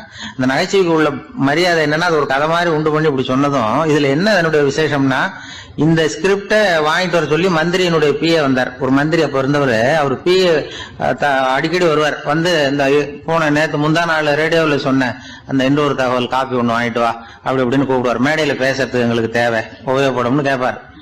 அவரு இந்த நிகழ்ச்சி வந்தப்போ உடனே அன்னைக்கு வந்துட்டார் அந்த பிஏ. இன்னைக்கு காலையில சொன்னீங்களே சார், மந்திரி கேட்கிறாரு மேடையில பேசுறதுக்கு அப்படின்னு. நான் அப்பதான் ஆச்சரியப்பட்டேன். பாருங்க, இந்த நகைச்சுவைக்கு உள்ள மரியாதை. அவரே கேட்கிறார், சொல்லப்பட்டதே அவரை பத்தி தாங்கிறது தெரியாம அவரே எப்படி சொல்ல. அதுதான் சிரிப்புக்கு உள்ள மரியாதைங்கிறது. அது யாரை பத்தி சொல்றோமோ அவருக்கு தெரியாம கூட சொல்லலாம். அதை அப்படி இது உண்மையில நடந்த சம்பவம். அந்த அமைச்சர் இப்ப இல்ல, உயிரோட எல்லாம் இருந்து வாங்கிட்டு இருந்தார். கிராமத்துல ஒருத்தன் வந்து தன்னுடைய நகங்களை வெட்டிக்கிட்டு இருந்தான். வெட்டி முடிச்சதும் ஒரு வயசானவர் அவனை பார்த்து, அதையெல்லாம் அடுத்தவன் கண்ணில் படுறது மாதிரி போட்டுறாதப்பா, ஆபத்துன்னார். என்ன ஆபத்துன்னு கேட்டான் இவன். எவனாவது பில்லி சூனியம் வைக்கிறவன் எடுத்துட்டு போயிட போறான் அப்படின்னாரு அவர். வேண்டாத ஒருத்தனுக்கு ஏதாவது கெடுதல் பண்ணணும்னா உடனே மந்திரவாதியை தேடி போறது உண்டு. மந்திரவாதி என்ன பண்ணுவாருன்னா, யாருக்கு சூன்யம் வைக்கணுமோ அவனோட காலடி மண்ணு, முடி, நகம் இதையெல்லாம் அவனுக்கு தெரியாம எடுத்துட்டு வா அப்படிம்பார். இது மட்டும் இல்ல, அழுக்கு துணி, பேரு, மனித உருவம் மாதிரி செய்யப்பட்ட பொம்மை, இதெல்லாம் கூட மந்திரவாதிகள் பயன்படுத்துறது உண்டு. இதெல்லாம் ஏமாத்து வேலை. மனிதனுடைய முடி, நகம் இதெல்லாம் வெட்ட வெட்ட வளருது இல்லையா, அதனால அதுக்குள்ள உயிர் இருக்கிறதாக ஆதி மனிதர்கள் நம்பி இருப்பாங்க. அதனால மனுஷங்கிட்ட இருந்து அதெல்லாம் பிரிக்கப்பட்ட பிறகும் கூட அதுகளுக்கும் அந்த மனுஷனுக்கும் தொடர்பு இருக்கிறதாக அவங்க நம்பினாங்க. அந்த நம்பிக்கை தொடர்ந்து வந்து அதோட விளைவாதான் இன்னைக்கு மந்திரவாதிகள் நகத்தையும் முடியையும் எடுக்கிறாங்க. அந்த நகத்துக்கும் முடிக்கும் ஒரு பாதிப்பை உண்டாக்குனா அது சம்பந்தப்பட்டவனுக்கு போய் சேரும் அப்படிங்கறது அவங்க நினைப்பு. அவ்வளவுதான் விஷயம். இது மாதிரி நம்பிக்கைகள் தான் இன்னைக்கு நகம், முடி இதையெல்லாம் மற்றவங்க கண்ணில் படும்படி போடக்கூடாது அப்படிங்கிற வழக்கத்தை உண்டாகி விட்டுது. ஒருத்தர் பேரு என்னன்னு கேட்டு தெரிஞ்சுட்டு போய் அந்த பேரை வச்சு அவனோட ராசி பலனை கணிச்சு அவனுக்கு ஏற்பட இருக்கிற கெட்ட நேரத்துல அவனுக்கு சூன்யம் வச்சா அது உடனே பலிக்கும் அப்படின்னு ஒரு நம்பிக்கை. அது மட்டும் இல்ல, சூன்ய தகட்டுல பேரை எழுதி புதைக்கிறதும் உண்டு. இதனாலதான் பெண்கள் வந்து கணவன் பேரை சொல்லாத பழக்கம் ஏற்பட்டுதான். அதாவது பேரை கேட்டுக்கிட்டு போய் ஏதாவது கெடுதல் பண்ணிவிட்டா என்ன பண்றது அப்படிங்கிற பயம். அப்படி ஆரம்பிச்ச பழக்கம்தான் இன்னைக்கு ஏதோ மரியாதைக்காக கணவன் பேரை வந்து பிறர் முன்னிலையில சொல்றது இல்லை அப்படிங்கறது மாதிரி ஆயிட்டுது. மந்திரவாதிகள் நம்ம ஊர்ல மட்டும்தான் இருக்கிறாங்கன்னு நினைக்காதீங்க, உலகம் பூரா உண்டு. பிசி தீவில் வாழக்கூடிய மக்கள் என்ன செய்வாங்களாம் தெரியுமா? இது மாதிரி மாந்திரீகம், செய்வன, பில்லி, சூனியம் இதெல்லாம் தங்களை பாதிக்காம இருக்கிறதுக்காக வீட்டை சுத்தி அகழி வெட்டி அதுல தண்ணீரை வந்து நிரப்பி வச்சிருவாங்களாம். ஆஸ்திரேலியாவில் இருக்கக்கூடிய பழங்குடி மக்கள் கிட்ட ஒரு பழக்கம், ஏதாவது பழங்கள் சாப்பிட்டா அதோட விதைய தண்ணீர்லயோ அல்லது ஆத்துலயோ போட்டுருவாங்களாம். வெளியில போட்டுட்டா அதை எடுத்து செய்வினைக்கு பயன்படுத்திடுவாங்க அப்படிங்கிற பயம். இது மாதிரி உலகம் பூராவும் செய்வினையின் மூலம் அடுத்தவங்களுக்கு பாதிப்பை உண்டு பண்ண முடியும் அப்படிங்கிற நம்பிக்கை இருக்கத்தான் செய்யுது. பொதுவா எல்லா ஊர்லயுமே நகம், முடி, காலடி மண்ணு, மனித உருவ பொம்மை இதுதான் மந்திரவாதிகள் பயன்படுத்துறாங்களாம். இந்த பில்லி, சூனியம், செய்வினை இதுல இருக்கிற உண்மை என்ன தெரியுமா? நகமோ முடியோ எதையும் செய்யறது இல்ல, சம்பந்தப்பட்டவனுக்கு ஏற்படுற பயம் இருக்கு பாருங்க, அதுதான் பாதிக்கும். இது மனநிலையை பொறுத்த விஷயம். வேற விஞ்ஞான ரீதியான பாதிப்பு இதுல வந்து எதுவும் கிடையாது. நம்ம ஊர்ல ஏற்பட்ட பகுத்தறிவு சிந்தனைகள், மூட நம்பிக்கைகளை எவ்வளவோ குறைச்சிருக்குது. இருந்தாலும் ஏமாந்து போறவங்க இன்னும் இருந்துகிட்டு தான் இருக்கிறாங்க.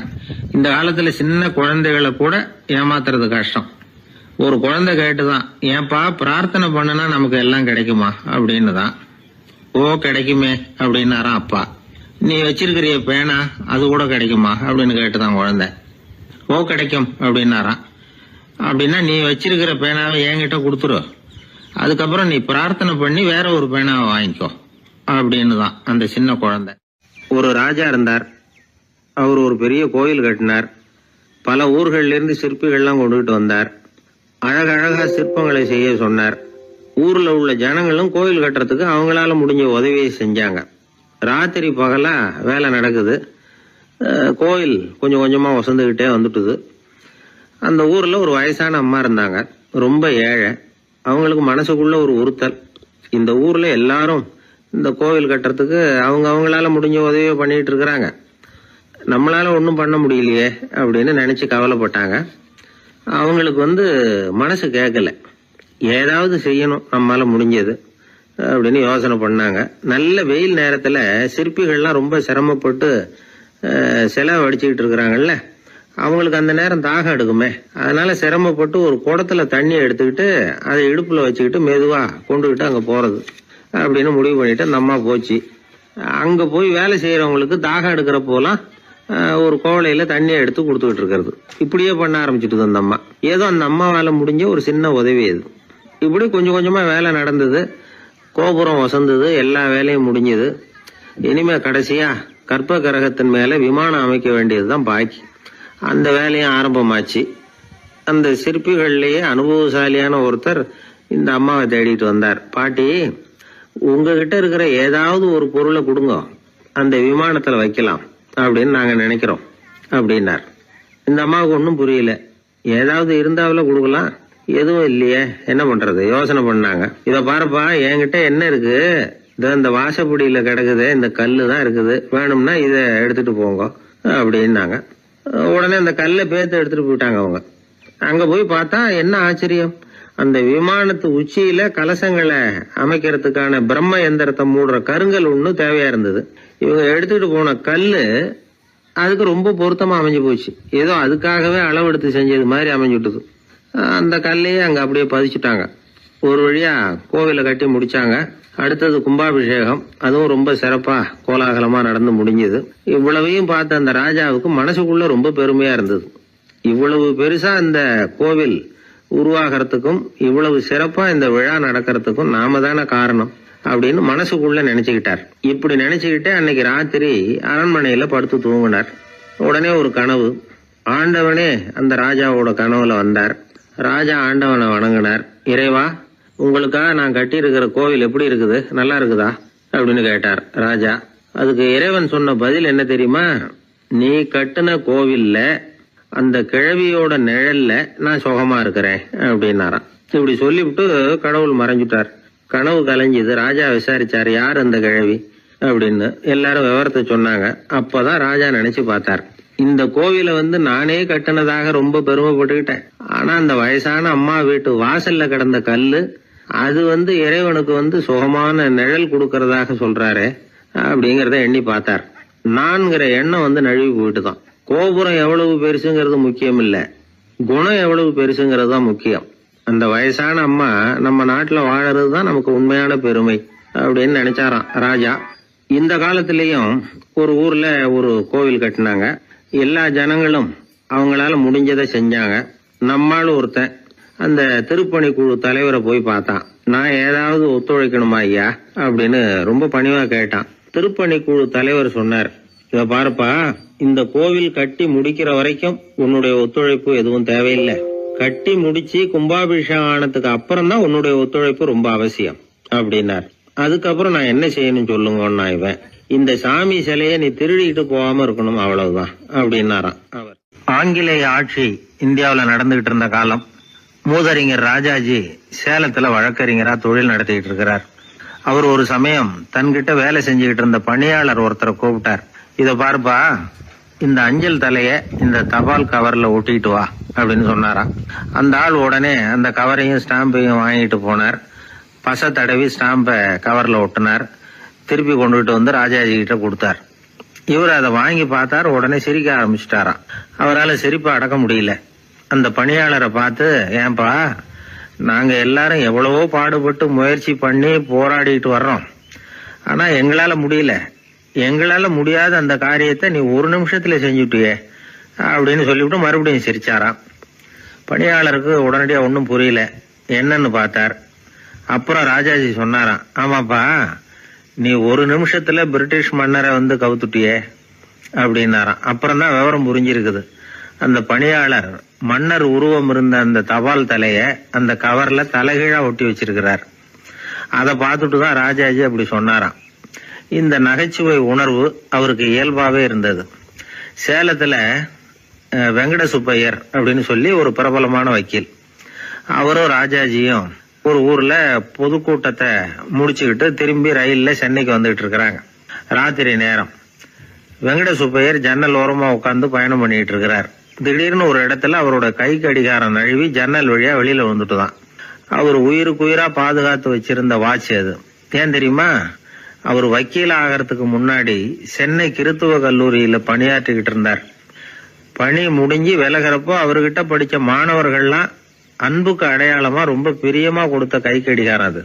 அப்பேற்பட்ட அன்பு பரிசை திடீர்னு இழந்து விடுறதுக்கு யாருக்குதான் மனசு வரும்? ஐயோ, வாட்சி வெளியில விழுந்துட்டுதே அப்படின்னு பதட்டத்தோட சத்தம் போட ஆரம்பிச்சாராம். ராஜாஜி பக்கத்துலதான் உட்கார்ந்து இருக்கிறார். இருந்தாலும் இதை கேட்டுவிட்டு பதட்டப்படல, பதில் எதுவும் சொல்லல. அவர் பாட்டுக்கு என்னத்தையோ 1, 2, 3ன்னு எண்ணிட்டே வந்தாராம். வெங்கட சுப்பையர் ரொம்ப வேதனைப்பட்டிருக்கார். என்னங்க இது, என்னோட அருமையான கை கடிகாரம் நழுவி வெளியில விழுந்துட்டுது, அதுக்காக நான் தவிச்சுக்கிட்டு இருக்கிறேன். நீங்க என்னன்னா இதை கொஞ்சம் கூட காதுல வாங்கிக்காம குழந்தை மாதிரி என்னத்தையும் எண்ணிட்டே வர்றீங்களே அப்படின்னாராம். அப்பவும் ராஜாஜி ஒன்னும் பதில் பேசல. அவர் பாட்டுக்கு விடாம எண்ணிட்டே வந்தார். அடுத்த ஸ்டேஷன்ல வண்டி நின்னுது. ராஜாஜி ஸ்டேஷன் மாஸ்டரை கூப்பிட்டார். அவர் வந்ததும் அவர்கிட்ட சொன்னாராம், சார், எங்களுக்கு ஒரு உதவி செய்யணும். நாங்க வர்ற வழியில என் நண்பரோட வாட்சி வெளியில விழுந்துட்டுது. அது விழுந்த இடத்துல இருந்து தந்தி கம்பங்களை விடாம எண்ணிக்கிட்டே வந்திருக்கிறேன். இவ்வளவு கம்பங்களுக்கு அப்பால அது கிடக்கும். தயவு பண்ணி யாரையாவது அனுப்பி அதை தேட ஏற்பாடு பண்ணுங்க. அது கிடைச்சுட்டுதுன்னா எங்களால முடிஞ்ச அன்பளிப்பு தர்றோம். அது மட்டும் இல்ல, எங்களுக்கு ஒரு லெட்டர் போடுங்க, கிடைச்சுட்டுதுங்கிற விவரத்தை நாங்க வந்து வாங்கிக்கிறோம் அப்படின்னு எல்லாம் சொன்னாங்களாம். அப்படின்னு சொல்லி முகவரியெல்லாம் கொடுத்துட்டு வந்துட்டாங்க அவங்க. கொஞ்ச நாள்ல அந்த கடிகாரமும் வந்து சேர்ந்துட்டுதான். இது எதுக்கு சொல்றாங்கன்னா, பதற்றம் அடையக்கூடாது அப்படிங்கறது ரொம்ப முக்கியம். பதற்றம் அடையக்கூடிய நேரத்துல கூட அறிவை சிதற விடாம செயல்படுத்துற சாமர்த்தியம் எல்லாருக்கும் சுலபமா வந்துடாது. அவரோட நகைச்சுவை உணர்வுக்கு இன்னொரு உதாரணம். ஒரு தடவை அவரை பாக்குறதுக்கு ஒரு நண்பர் வந்தாராம். என்னப்பா பண்ணிட்டு இருக்கிற அப்படின்னு விசாரிச்சிருக்கார் ராஜாஜி. இப்ப நான் நிறைய கதை கட்டுரை எல்லாம் எழுதுறேன் சார், புத்தகம் போடுறேன் அப்படின்னாராம் வந்தவர். அப்படின்னா சாப்பாட்டுக்கு என்ன பண்ற அப்படின்னு கேட்டாராம் ராஜாஜி. இங்க எழுத்த நம்பி யாரும் காலம் தள்ள முடியாதுங்கிறத அவ்வளவு தெளிவா அவர் புரிஞ்சு வச்சிருக்கிறார். என்னுடைய நண்பர் ஒருத்தர், அவர் விரல்ல நகமே இருக்காது. என்ன காரணம்னு நினைக்கிறீங்க? எல்லாத்தையும் அவரே கடிச்சு துப்பிடுவார். அப்படி ஒரு பழக்கம். சின்ன குழந்தைகள் நகம் கடிக்குது, விரல் சூப்புது. இதுக்கு என்ன காரணம் தெரியுமா? குழந்தைகள் மனசுல ஏற்படக்கூடிய ஒருவித பாதுகாப்பின்மை, இன்செக்யூரிட்டி, அல்லது தான் சரியா கவனிக்கப்படல அப்படிங்கிற எண்ணத்தோட வெளிப்பாடு தான் அது அப்படிங்கிறாங்க டாக்டர்கள். சில இடங்கள்ல 2வது குழந்தை பிறந்த உடனே பெரியவர்கள் கவனம் முதல் குழந்தைகிட்ட இருந்து கொஞ்சம் விலகி 2வது குழந்தைகிட்ட போயிடும். அந்த சமயத்துல முதல் குழந்தைக்கு இந்த பழக்கம் ஏற்படுறதுக்கு வாய்ப்பு உண்டா. சில குடும்பங்கள்ல கணவன் மனைவி 2 பேருமே வேலைக்கு போறவங்களா இருப்பாங்க. குழந்தை ரொம்ப நேரத்துக்கு பெத்தவங்களை பிரிஞ்சு இருக்க வேண்டிய சூழ்நிலை இருக்கும். குழந்தை ஒரு பாதுகாப்பின்மையை உணர ஆரம்பிக்கும். இந்த பழக்கம் வந்துடும். அதனால ஒரு குழந்தைக்கு தான் ஒதுக்கப்படுறோம் அப்படிங்கிற நினைப்பு வராம பாத்துக்கணும். வளர்ந்த குழந்தைகளும் நகம் கடிக்கும். வயசானவங்க கிட்டையும் இந்த பழக்கம் இருக்கும். இது ஒரு மனச்சிதைவின் வெளிப்பாடு அப்படிங்கிறாங்க மனநல நிபுணர்கள். அம்மா அப்பா திட்டினாலும் சரி, அல்லது ஆசிரியர் திட்டினாலும் சரி, இந்த பழக்கம் வந்துடும். நாம தவறு பண்ணிட்டோம் அப்படிங்கிற நினைப்பு வர்ற சமயம் நகம் கடிக்க ஆரம்பிச்சிருவோம். ஏதோ ஒண்ணு அடையணும் அப்படின்னு நினைக்கிறோம், அதை அடைய முடியல. இப்படி ஒரு ஏக்கம் வர்ற சமயத்திலேயும் சில பேர் நகத்தை கடிக்க ஆரம்பிச்சிருவாங்க. ஒரு பெரிய அதிகாரி, தனியார் நிறுவனத்துல வேலை பார்க்கிறவரு, அவரு டென்ஷன் ஆயிட்டாருன்னா உடனே அறைக்கு அதை சாத்தி விடுவாங்களாம். அவரே சாத்திக்குவாராம். அப்படி சாத்திக்கிட்டு உள்ள எதையாவது வெறிச்சு பார்த்துக்கிட்டே நகத்தை கடிக்க ஆரம்பிச்சிருவாராம். இந்த பழக்கம் உலகம் பூரா உண்டு. நகம் கடிக்கிறவங்களை அந்த பழக்கத்திலிருந்து மீட்கிறதுக்கு என்ன வழி அப்படின்னு லண்டன்ல உள்ள அழகியல் நிறுவன நிபுணர்கள் யோசனை பண்ணி பார்த்திருக்கிறாங்க. சில ஆய்வுகள் பண்ணி பார்த்தாங்களாம். அவங்க என்ன பண்ணாங்க தெரியுமா? நகம் கடிக்கிற பழக்கம் உள்ளவங்களையெல்லாம் தேடி பிடிச்சாங்க. அவங்களையெல்லாம் 3 பிரிவா பிரிச்சுக்கிட்டாங்க. ஒரு பிரிவு கிட்ட என்ன சொன்னாங்கன்னா, உங்களுக்கு நகத்தை கடிக்கணுங்கிற நினைப்பு வர்றப்போவெல்லாம் டைரி எழுத ஆரம்பிச்சிருங்க அப்படின்னாங்களாம். இன்னொரு பிரிவு கிட்ட, உங்களுக்கு அந்த நினைப்பு வர்றப்போவெல்லாம் உங்க நகத்துக்கு வண்ணம் பூச ஆரம்பிச்சிருங்க, அழகுபடுத்த ஆரம்பிச்சிருங்க, நெயில் பாலிஷ் போடுறாங்களே அது மாதிரி. அப்படி ஒரு யோசனை சொல்லியிருக்காங்க. 3வது குழுவினர்கிட்ட, உங்களுக்கு நகத்தை கடிக்கணுங்கிற எண்ணம் வர்றப்போலாம் விரல்களை வந்து இறுக்கமா மூடி வச்சுக்கிட்டு வேற விஷயங்கள்ல கவனம் செலுத்துங்க அப்படின்னு சொன்னாங்களாம். இப்படி 3 வித முயற்சி பண்ணி பார்த்ததுல கடைசியா அவங்க என்ன கண்டுபிடிச்சாங்க தெரியுமா? 3வது குழு செஞ்சதுல நல்ல பலன் கிடைச்சதாம். அதாவது நகம் தெரியாதபடிக்கு விரலை இறுக மூடிக்கிட்டு வச்சுக்கிட்டோம்னா அந்த பழக்கம் மாறுதான். அப்படி இருந்தவங்க கிட்ட இந்த நகம் கடிக்கிற பழக்கம் மெதுவா குறைஞ்சு போச்சான். அதனால நகம் கடிக்கிற பழக்கம் உள்ளவங்க இதை முயற்சி பண்ணி பார்க்கலாம். ஒரு ஆள் இருந்தார், அவருக்கு எப்ப பார்த்தாலும் நகத்தை கடிச்சுக்கிட்டே இருக்கணும், அப்படி ஒரு பழக்கம். அதனால அவர் விரல்ல எப்பவும் நகம் இருக்கிறது இல்ல, விரல் இருக்கிறதே பெரிய ஆச்சரியம். அவருக்கு திடீர்னு உடம்புல அரிப்பு, சொரிஞ்சிக்க முடியல, அரிப்பும் நிக்கல. 1 வாரம் தொடர்ந்து கஷ்டப்பட்டார். கடைசியா ஒரு டாக்டர் கிட்ட ஓடினார். அவர் எல்லாத்தையும் விவரமா கேட்டுக்கிட்டு கடைசியா கொஞ்சம் மாத்திரை கொடுத்து வேலைக்கு ஒண்ணு சாப்பிடு அப்படின்னாராம். இந்த மாத்திரை எதுக்கு டாக்டர்? அரிப்பு நிக்கிறதுக்கா அப்படின்னாராம். இல்ல நகம் வளர்றதுக்காக அப்படின்னாராம் இந்த டாக்டர். ஒரு கோவில்ல ஆன்மீக சொற்பொழிவு நடந்துகிட்டு இருக்குது. ஒரு பெரியவர் பேசிக்கிட்டு இருக்கார். கடவுளை பத்தியும் சொர்க்கத்தை பத்தியும் மனுஷனை பத்தியும் அவர் விவரமா பேசுறார். எல்லாரும் உட்கார்ந்து கேக்குறாங்க. அந்த கூட்டத்துல ஒரு தத்துவ ஞானியும் உட்கார்ந்து இருக்கிறார். அவரு அவருடைய நண்பர்.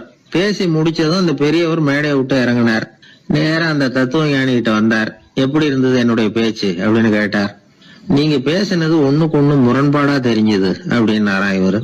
நான் என்ன அப்படி தப்பா பேசிவிட்டேன் அப்படின்னாரா அவரு. கடவுளை நம்புகிறவன் சொர்க்கத்துக்கு போவான்னு சொன்னீங்க, அப்புறம் நல்ல விதமா வாழறவன் சொர்க்கத்துக்கு போவான்னு சொன்னீங்க அப்படின்னாராம். இதுல என்ன முரண்பாடுன்னு கேட்டிருக்காரு அவர்.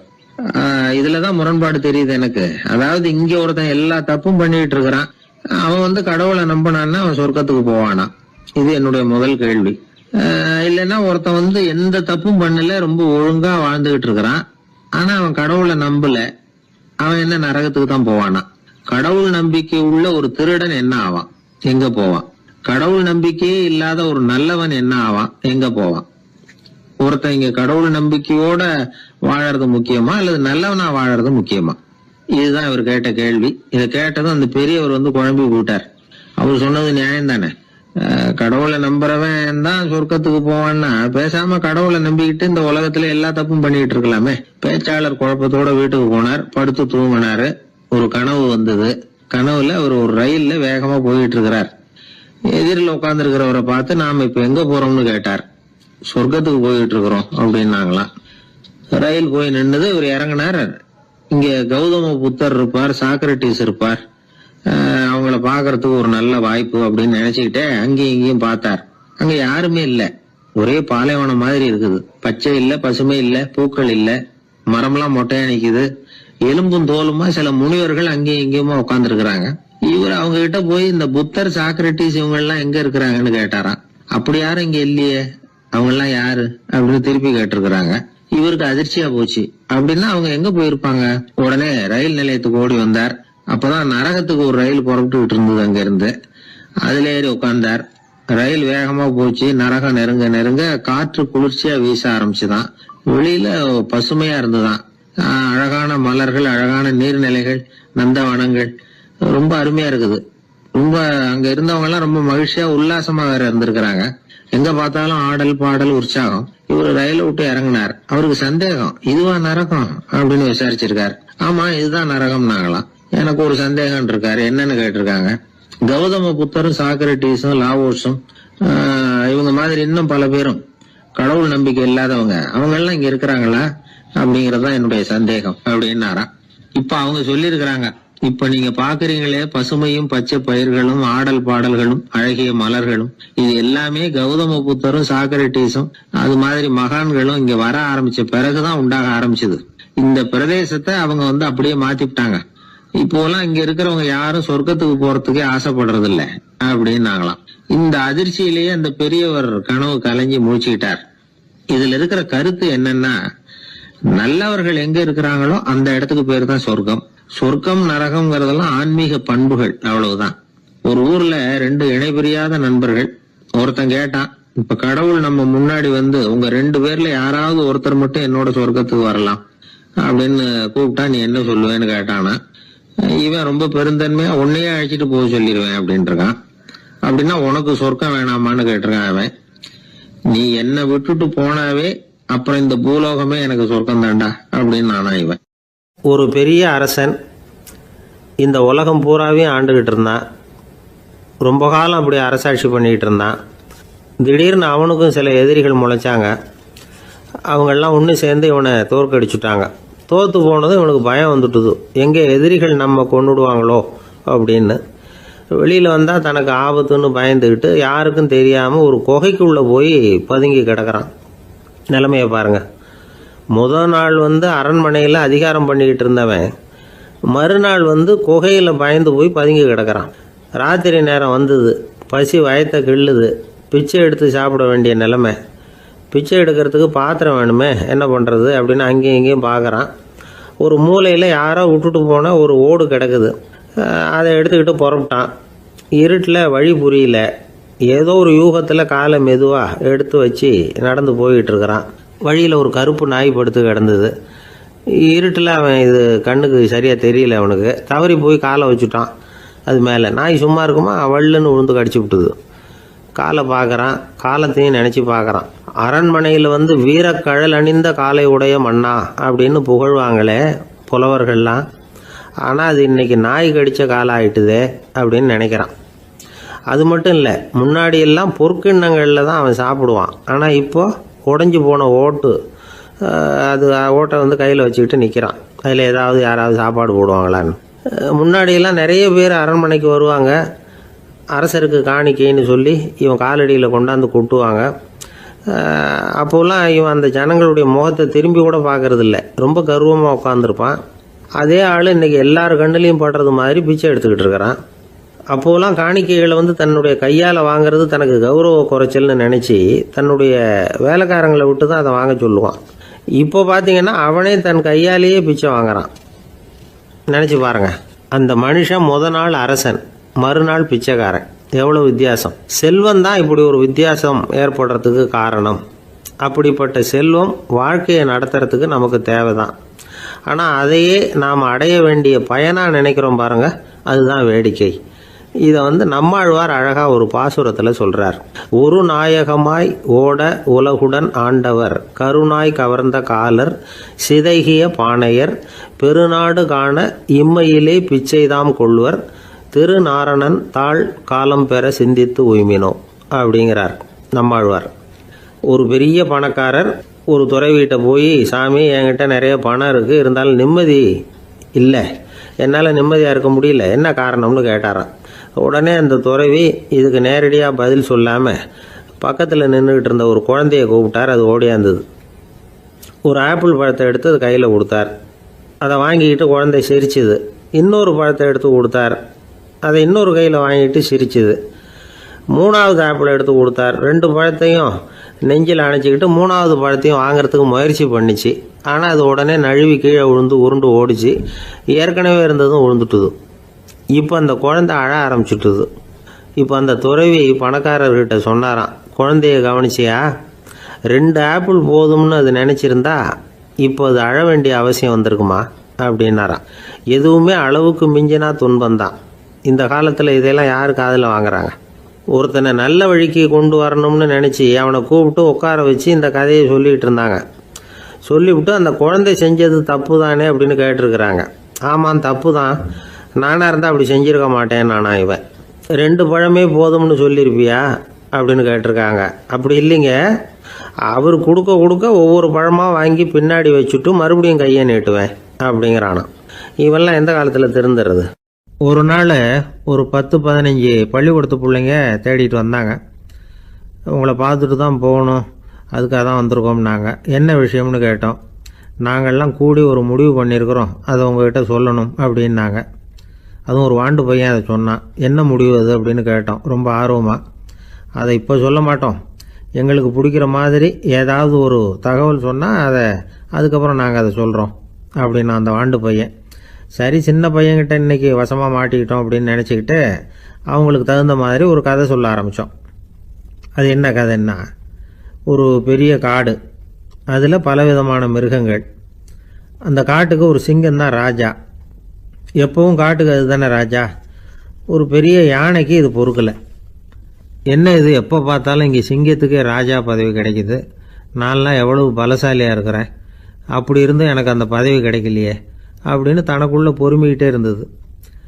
ராஜா பதவியை நினச்சி ரொம்ப ஏக்கம், அதுக்கு பதவி மோகம். இந்த சமயம் பார்த்து ஒரு குள்ள நரி கூட்டம் அதை தேடிட்டு வந்தது. ஐயா பெரியவங்களே, நீங்கள் இந்த காட்டுக்கு ராஜாவாக இருக்க ஆசைப்படுறீங்க, அதில் ஒன்றும் தப்பு இல்லை. ஆனால் அதுக்கு முன்னாடி நீங்கள் எங்கள் கூட்டத்துக்கு கொஞ்ச நாள் தலைவராக இருங்க, அதாவது ராஜாவாக இருங்களேன், உங்களுக்கும் ஒரு ட்ரைனிங் கிடைச்சது மாதிரி இருக்கும் அப்படின்னு சொல்லியிருக்குது இந்த கூட்டம், குள்ள நரி கூட்டம். இதை கேட்ட உடனே யானைக்கு ரொம்ப சந்தோஷம் தாங்கலை. அதுதான் எப்போன்னு பதவிக்காக காத்துக்கிட்டு இருக்குதே.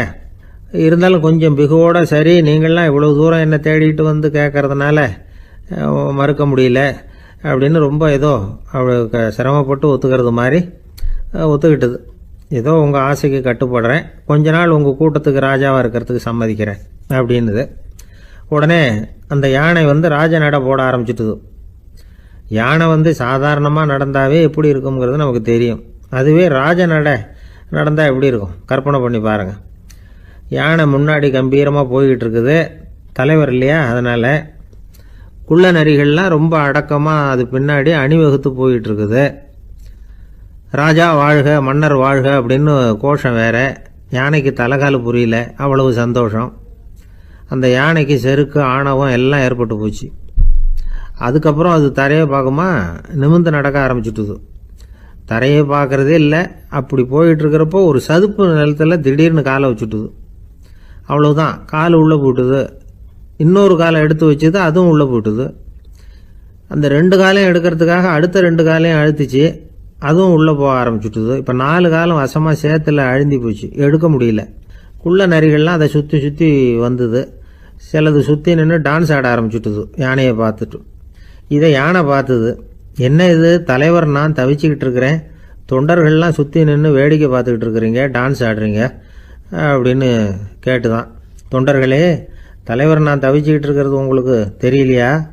இப்போ உடனே உங்கள் தலைவரை காப்பாற்ற வேண்டியது உங்கள் கடமை இல்லையா அப்படின்னு கத்துச்சான் அந்த யானை. குள்ள நரிகளில் ஒன்று முன்னாடி நின்று அந்த யானையை பார்த்து தான், தலைவரே எங்களுக்கு ரொம்ப நாளாக ஒரு ஆசை, அந்த ஆசையை நிறைவேற்றிக்கிறதுக்காகத்தான் உங்களை எங்கள் தலைவராக ஏற்றுக்கிறோம்னு சொன்னோம் அப்படின்னு தான். என்ன ஆசைன்னு கேட்டிருக்கு யானை. யானை கறி சாப்பிட்டு பார்க்கணுங்கிறது எங்களுக்கு ரொம்ப நாள் ஆசை, அது இன்றைக்கி தான் நிறைவேற போகுது அப்படின்னு தான் அந்த நரி. இதை கேட்ட உடனே அந்த யானை அப்படியே மூர்ச்சி ஆகிட்டு தான். நரிகள்லாம் அது மேலே ஏறி குதற ஆரம்பிச்சுட்டு தான். பதவி மேலே இருந்த பேராசை அந்த பலசாலியான யானையையே மாட்டி விட்டுட்டுது பார்த்தீங்களா அப்படின்னு சொல்லி முடித்தோம் இந்த கதையை அந்த சின்ன பிள்ளைங்க கிட்ட. சரிங்க, இப்போ நாங்கள் உங்களை தேடி வந்த விஷயம் என்னங்கிறத சொல்லவா அப்படின்னா ஒரு வாண்டு பையன். சீக்கிரம் சொல்லு தம்பி, சஸ்பென்ஸ் தாங்கலை அப்படின்னோம். அவன் மெதுவாக எங்களை பார்த்து சொல்கிறான், எங்களுக்கு கொஞ்ச நாள் நீங்கள் தலைவராக இருந்தால் தேவலை அப்படின்னா. ஒரு ஊரில் ஒரு கோயில் இருந்தது, ரொம்ப பழைய கோயில். உள்ளே போகிறதுக்கே பயமாக இருக்கும், எந்த நேரத்தில் இடிஞ்சு விழுந்துருமோ அப்படிங்கிற பயம். அப்படி இருந்ததுனால யாரும் துணிஞ்சு சாமி கும்பிடுறதுக்கு அங்கே போகிறதில்ல. கோயிலுக்கு வர்ற கூட்டம் கொஞ்சம் கொஞ்சமாக குறைய ஆரம்பிச்சுட்டுது. கோயில் நிர்வாகிகள் எல்லாரும் கூடி உட்காந்து பேசினாங்க. என்ன பண்ணலாம்னு யோசனை பண்ணாங்க. எந்த இடம் மோசமாக இருக்கோ அந்த இடத்த பழுது பார்த்தாங்க. அங்கே இங்கே வர்ணத்தை பூசி கொஞ்சம் அழகுபடுத்தி பார்த்தாங்க. ஏதோ இந்த ஊரில் கோயில்னு ஒன்று இருக்குது, அது மக்களுக்கு தெரியணும் அப்படிங்கிறதுக்காக தான் அப்படிலாம் பண்ணாங்க. இருந்தாலும் கோவில் இருக்கிற நிலைமை மக்களுக்கு தெரியும், அதனால் அங்கே வர்றது குறைச்சிக்கிட்டாங்க அவங்க. ஒரு கட்டத்தில் யாருமே வர்றதில்லை, நிலைமை அந்த அளவுக்கு ஆயிட்டுது. மறுபடியும் கோவில் நிர்வாகிகள் கூட்டம் நடந்தது. இந்த கூட்டம் கூட கோயிலுக்கு உள்ளே நடக்கலை, இடிஞ்சு விழுந்துருமோங்கிற பயம். அதனால் வெளியில தான் உட்காந்து கூட்டத்தை நடத்தினாங்க. ஏன்னா உள்ளே போகிறதுக்கு அவங்களுக்கும் துணிச்சல் கிடையாது, எந்த நேரமும் விழுந்துரும் போல இருந்தது அது. அது வழியாக போகிறவங்க கூட வேகமாக அந்த இடத்த கடந்து போக ஆரம்பிச்சிட்டாங்க. கோவில் நிர்வாகிகள் வெளியில் உட்காந்து கூட்டம் போட்டாங்க இல்லையா, அந்த கூட்டத்தில் 4 தீர்மானங்களை நிறைவேற்றினாங்க. அது என்ன 4 தீர்மானம்னா, முதல் தீர்மானம், இந்த கோவிலை இடிப்பது அப்படிங்கிற முடிவை இந்த கமிட்டி மிகவும் வருத்தத்துடன் ஏற்றுக்கொள்ளுகிறது அப்படின்னு நிறைவேற்றினாங்க. இதுக்கு பதிலாக இன்னொரு கோவிலை உடனடியாக கட்டி முடிச்சுடணுங்கிறது 2வது தீர்மானம். 3வது தீர்மானம் என்ன தெரியுமா, பழைய கோவிலின் கதவுகள், அதிலிருந்து பிரித்து எடுக்கிற செங்கல், இதையே புது கோவில் கட்டுவதற்கு பயன்படுத்தி கொள்ள வேண்டியது. பழைய கோவில் இருந்த மாதிரியே அதே வடிவத்தில் புது கோவிலையும் கட்ட வேண்டியது.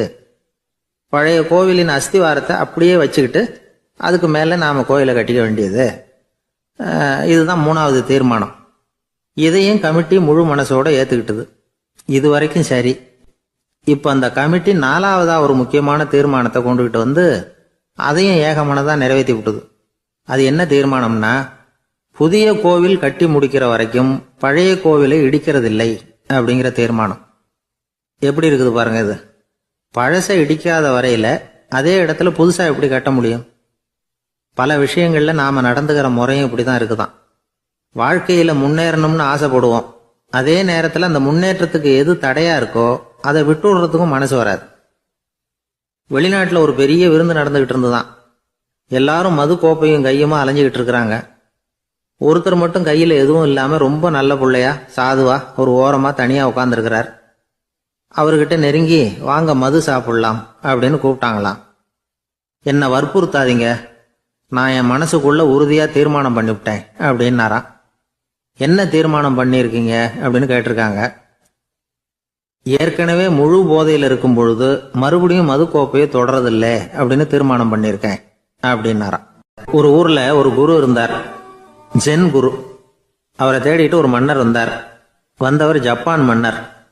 தோட்டக்கலையை பற்றி தெரிஞ்சுட்டு போகிறதுக்காக அவர் வந்தார். எப்படி தோட்டம் அமைக்கிறது அப்படிங்கிறத பற்றி அந்த குரு விவரமாக சொல்லி கொடுத்தாரு. 1 நாள் 2 நாள் இல்லை, 3 வருஷம் கற்றுக் கொடுத்தார். அதுக்கப்புறம் சொன்னார், நான் கற்றுக் கொடுத்துட்டேன், இனிமேல் நீங்கள் போகலாம், போய் தோட்டம் அமைக்கலாம். அதுதான் உங்களுக்கு பரிசை. தோட்டம் அமைச்ச பிறகு சொல்லி அனுப்புங்க, நான் வந்து பார்க்குறேன். நீங்கள் இங்கே என்னவெல்லாம் கற்றுக்கிட்டீங்களோ அதையெல்லாம் அங்கே செயல்முறையில் செஞ்சு காட்டுங்க அப்படின்னு சொல்லி அனுப்பி வச்சார். மன்னர் போனார். அரண்மனைக்கு பக்கத்திலேயே ஒரு பெரிய தோட்டத்தை உண்டு பண்ணினார். அழகான மரங்களையும் செடிகளையும் உருவாக்கினார். கிட்டத்தட்ட 1000 தோட்டக்காரர்களை பயன்படுத்தி 3 வருஷங்கள் முயற்சி பண்ணி அந்த அழகான தோட்டத்தை உருவாக்கினார். குரு கிட்ட இருந்து செய்தி வந்தது, நாளைக்கு வந்து தோட்டத்தை பார்க்குறேன் அப்படின்னு. மன்னர் உடனே சுறுசுறுப்பாயிட்டார். முதல் நாளே தோட்டத்தை சுத்தப்படுத்தினார். ராத்திரி பூரா யாரும் தூங்கலை. எல்லாருக்கும் தோட்டத்தை ஒழுங்குபடுத்துகிற வேலை. அது அந்தந்த இடத்துல ஒழுங்காக இருக்குதா அப்படின்னு சரி பார்த்தாங்க. ஒரு தவறும் இல்லாத வகையில் அதை ஒழுங்குபடுத்தினாங்க. மறுநாள் குரு வந்தார், தோட்டத்தை பார்த்தார். அவருக்கு கோபம் வந்துட்டுது. மன்னருக்கு ஆச்சரியம், எப்பவும் சிரிச்சுக்கிட்டே இருக்கிறவர் இப்போ எப்படி இருக்கிறாரு அப்படின்னு. மெதுவாக குரு கிட்ட போய் எல்லாம் சரியாக தானே இருக்குது அப்படின்னார். எல்லாம் சரிதான், ஆனாலும் எங்கே அந்த பொன்னிற காற்று அப்படின்னார். உதிர்ந்த இலைகள், பொன் மஞ்சள் நிற இலைகள் காற்றில் அப்படி புரண்டு ஓடுவதை நான் பார்க்க முடியவில்லையே அப்படின்னாராம். அது இல்லாமல் இந்த தோட்டம் உயிரோட்டம் உள்ளதா இருக்காது, இதில் பாடல் இல்லை, ஆடல் இல்லை, அதெல்லாம் இல்லாமல் இந்த தோட்டம் ரொம்பவும் செயற்கையாக தெரியுதுன்னாராம். மன்னர் இப்போதான் யோசனை பண்ணார். கீழே கிடந்த காஞ்சி போன இலைகள் மட்டும் இல்லை, மரத்தில் இருந்த காஞ்சி போன இலைகளையும் அப்புறப்படுத்தி சுத்தமாக வச்சிருக்கிறார். இறப்பும் வாழ்க்கையினுடைய ஒரு பகுதி தான். மரணம்ங்கிறது வாழ்க்கைக்கு எதிரானது அல்ல, அதை நிரப்பும் ஒரு பகுதி தான் அது. மரணம் இல்லையில் வாழ்க்கையே இல்லை அப்படிங்கிறது பெரியவங்க கருத்து. இப்போ அந்த தோட்டம் அழகாக தான் இருக்குது, இருந்தாலும் அது ஒரு ஓவியம் மாதிரி உயிர் இல்லாமல் இருக்கு. குரு ஒரு வாளியை கையில் எடுத்துக்கிட்டார். தோட்டத்தை விட்டு வெளியில் போனார். ஏற்கனவே வீசி எறிந்த அந்த சருகுகளை எல்லாம் அள்ளி கொண்டுகிட்டு வந்தார். உள்ள எல்லா இடங்கள்லையும் அதை வீசினார். உடனே காற்று அந்த காய்ந்த சருகுகளையும் பழுத்த இலைகளையும் அசைக்க ஆரம்பிச்சுட்டுது. இப்போ அங்கே சலசல சத்தம், சங்கீதம், இலைகளின் நடனம், ஓவியம் மாதிரி இருந்த அந்த தோட்டத்துக்கு இப்போ உயிர் வந்துட்டுது. இதுதான் அந்த பொன்னான காற்று அப்படின்னாராம் குரு. மன்னருக்கு புரிஞ்சுது. மிகப்பெரிய ஜென் கேள்வி ஒன்று உண்டு. உம்மான் அப்படிங்கிற ஒரு பெரிய குருவை பார்த்து துறவி ஒருத்தர் கேட்டாராம், இலைகள் எல்லாம் கீழே விழுந்து மரங்கள் மொட்டையாக இருக்கும் பொழுது என்ன நடக்கும்? இதுதான் கேள்வி. இதுக்கு உம்மான் சொன்ன பதில் பொன்னான காற்று, தி கோல்டன் விண்ட் அப்படின்னாராம். இதுக்கு என்ன விளக்கம்னா, உன்னுடைய எண்ணங்கள் எல்லாம் உன்னுடைய மனசிலிருந்து கீழே விழுந்து உனது உள்ளுணர்வானது மொட்டையாக நிற்கும் நிலைதான் அது. உனது வேர்களின் அருகில் காற்று வீசுகிறது. எல்லா எண்ணங்களும் உன்னிலிருந்து வெகு தூரத்துக்கு புரண்டு கொண்டே சென்று விடுகிறது. நீ அவற்றை கடந்து விட்டால் நீ அவைகளுக்கெல்லாம் மேலெழுந்து கீழே பார்ப்பவனைப் போல நிற்க ஆரம்பித்து விடுவாய். அதுதான் தியானம் என்பது அப்படின்னு சொல்றாங்க. தியானம்ங்கிறது எண்ணத்துக்கு எதிரானதில்லை. தியானம்ங்கிறது எண்ணங்களை கடந்து செல்வது தான். அதுக்கப்புறம் நாம பொன்னிற காற்றுல ஆட ஆரம்பிச்சிருவோம். இதுதான் பெரியவர்கள் சொல்றது. என்கிட்ட ஒருத்தர் வந்து தோட்டம் அமைக்கணும்னு யோசனை கேட்டு வந்தார். எல்லாம் சொல்லி கொடுத்தேன். செடிகள்லாம் செழிப்பாக வளரணும்னா வேர் காயாமல் பார்த்துக்குங்க, தினமும் தண்ணி விடுங்க அப்படின்னு சொல்லி அனுப்பி வச்சேன். 1 மாதம் கழிச்சு ஒரு தோட்டத்தை பார்க்கறதுக்காக போனேன். போய் பார்த்தா எல்லா செடியும் வாடி கிடக்குது. என்னங்க இப்படி பண்ணிவிட்டீங்கன்னு. நீங்கள் சொன்னபடி தான் செஞ்சேன்னார். என்ன செஞ்சீங்கன்னு கேட்டேன். வேர் காயாமல் பார்த்துக்க சொன்னீங்க, தினமும் ஒரு தடவை எல்லா செடியையும் ஒவ்வொன்றா பிடுங்கி பார்த்து வேர் காயாமல் இருக்கா அப்படின்னு பார்த்துட்டு அதுக்கப்புறம் தண்ணி பாய்ச்சனே, அவ்வளவுதான் அப்படின்னார். ஒரு ஆள் வேகமாக நடந்து போய்கிட்டு இருந்தான். அவன் வேகமாக நடக்கிறதுக்கு காரணம் வெயில் காலம், காலில் செருப்பு இல்லை, மணல் பாதை, அதுதான் வேகம். காலில் செருப்பும் இல்லாமல் கையில் குடையும் இல்லாமல் அந்த ஆள் வெயிலில் நடந்து போய்கிட்டு இருக்கிறான். அந்த சமயத்தில் இன்னொருத்தன் குதிரை மேலே ஏறி அந்த வழியாக வந்துக்கிட்டு இருக்கிறான். அவன் காலில் செருப்பும் இருந்தது, கையில் குடையும் இருந்தது. நடந்து போய்கிட்டு இருந்தவன் அந்த குதிரை ஆசாமியை பார்த்து கேட்டான், ஐயா, நீங்களும் குதிரை மேலே உட்காந்துக்கிட்டு போய்கிட்டு இருக்கிறீங்க, அப்படி இருக்கிறப்போ உங்களுக்கு அந்த செருப்பு என்னத்துக்கு, அதை எனக்கு கொடுத்து உதவலாமே அப்படின்னா. குதிரை மேலே உட்காந்துருந்தவன் யோசனை பண்ணி பார்த்தான். இவன் சொல்கிறது நியாயம்தானே அப்படின்னு சொல்லி தன்னுடைய செருப்பை கழட்டி அந்த வழிப்போக்கனுக்கு கொடுத்துட்டான். ரொம்ப நல்லதுங்க அப்படின்னு சொல்லி இவன் அதை வாங்கி காலில் மாட்டிக்கிட்டான்.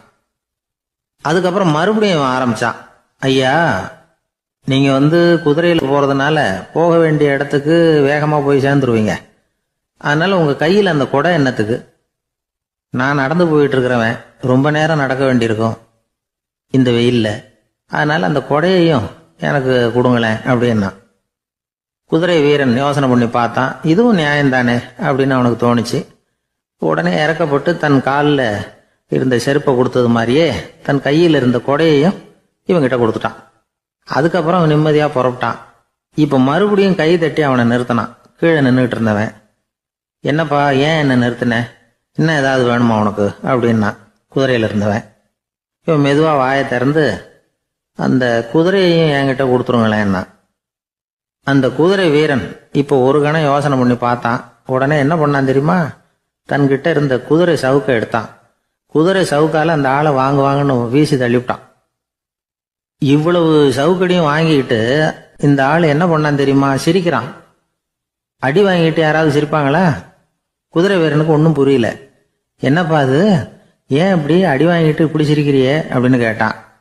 இப்போ அந்த வழிப்போக்கன் சொல்கிறான், ஐயா, நான் இப்படி சிரிக்கிறதுக்கு காரணம் இருக்கு. இப்படி குதிரை கேட்டு உங்ககிட்ட அடி வாங்கலேன்னு வச்சுக்கோங்க, என் உயிர் உள்ள வரைக்கும் மனசில் ஒரு தவிப்பு இருந்துக்கிட்டே இருக்கும். செருப்பையும் கொடையையும் கேட்ட உடனே கொடுத்தவன் குதிரையையும் கேட்டிருந்தா கொடுத்துருப்பானோ அப்படிங்கிற பேராசையில் ஏங்கிக்கிட்டே இருந்திருப்பேன். இப்போ உங்ககிட்ட அடி வாங்கின பிறகு என்னுடைய அந்த சந்தேகம் தீர்ந்து போச்சு. என்னுடைய ஆசைக்கு எல்லை எது அப்படிங்கிறத எனக்கு புரிஞ்சுட்டுது அப்படின்னு சொல்லிவிட்டு அவன் நடக்க ஆரம்பிச்சுட்டானான். ஆசைக்கும் எல்லை உண்டு அப்படிங்கிறத விளக்கறதுக்காக வாரியார் சுவாமிகள் சொல்கிற கதை இது.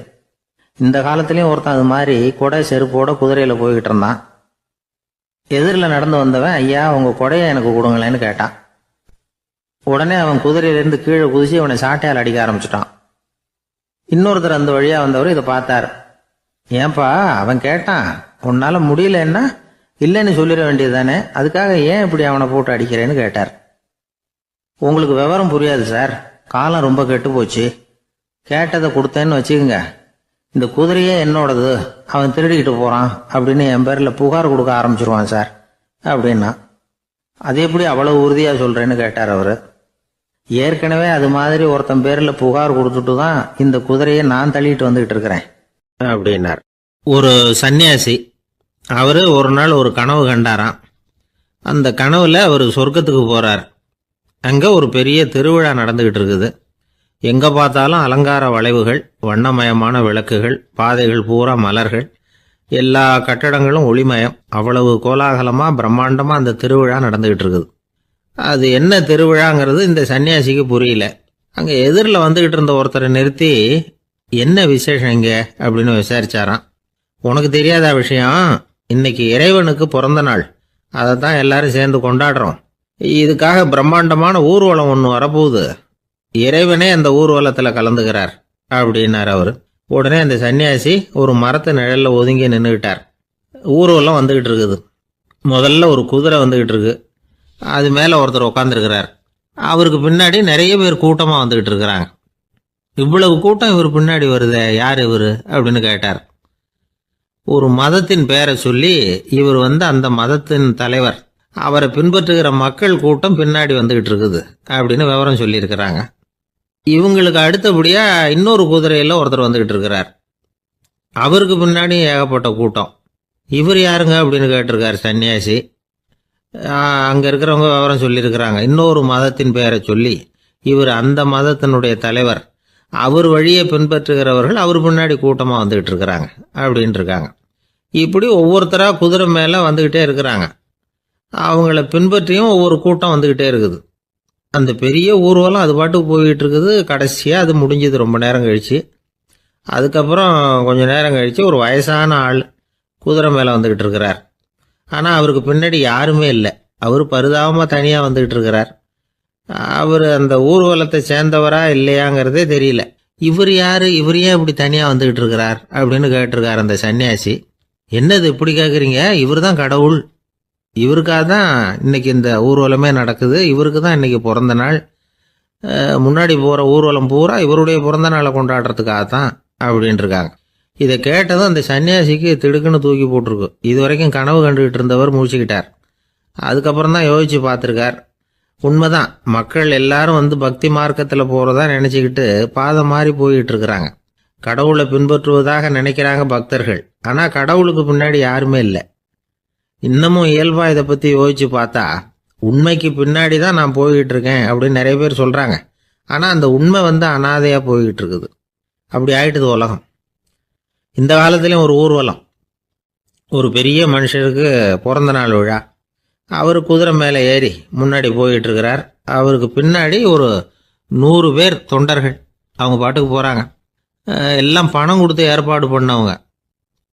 எல்லாம் பணம் வாங்கிட்டு முன்னாடி போயிட்டு இருக்கிறாங்க. கொஞ்சம் தூரம் நடந்ததும் கால் வலிக்க ஆரம்பிச்சுட்டுது.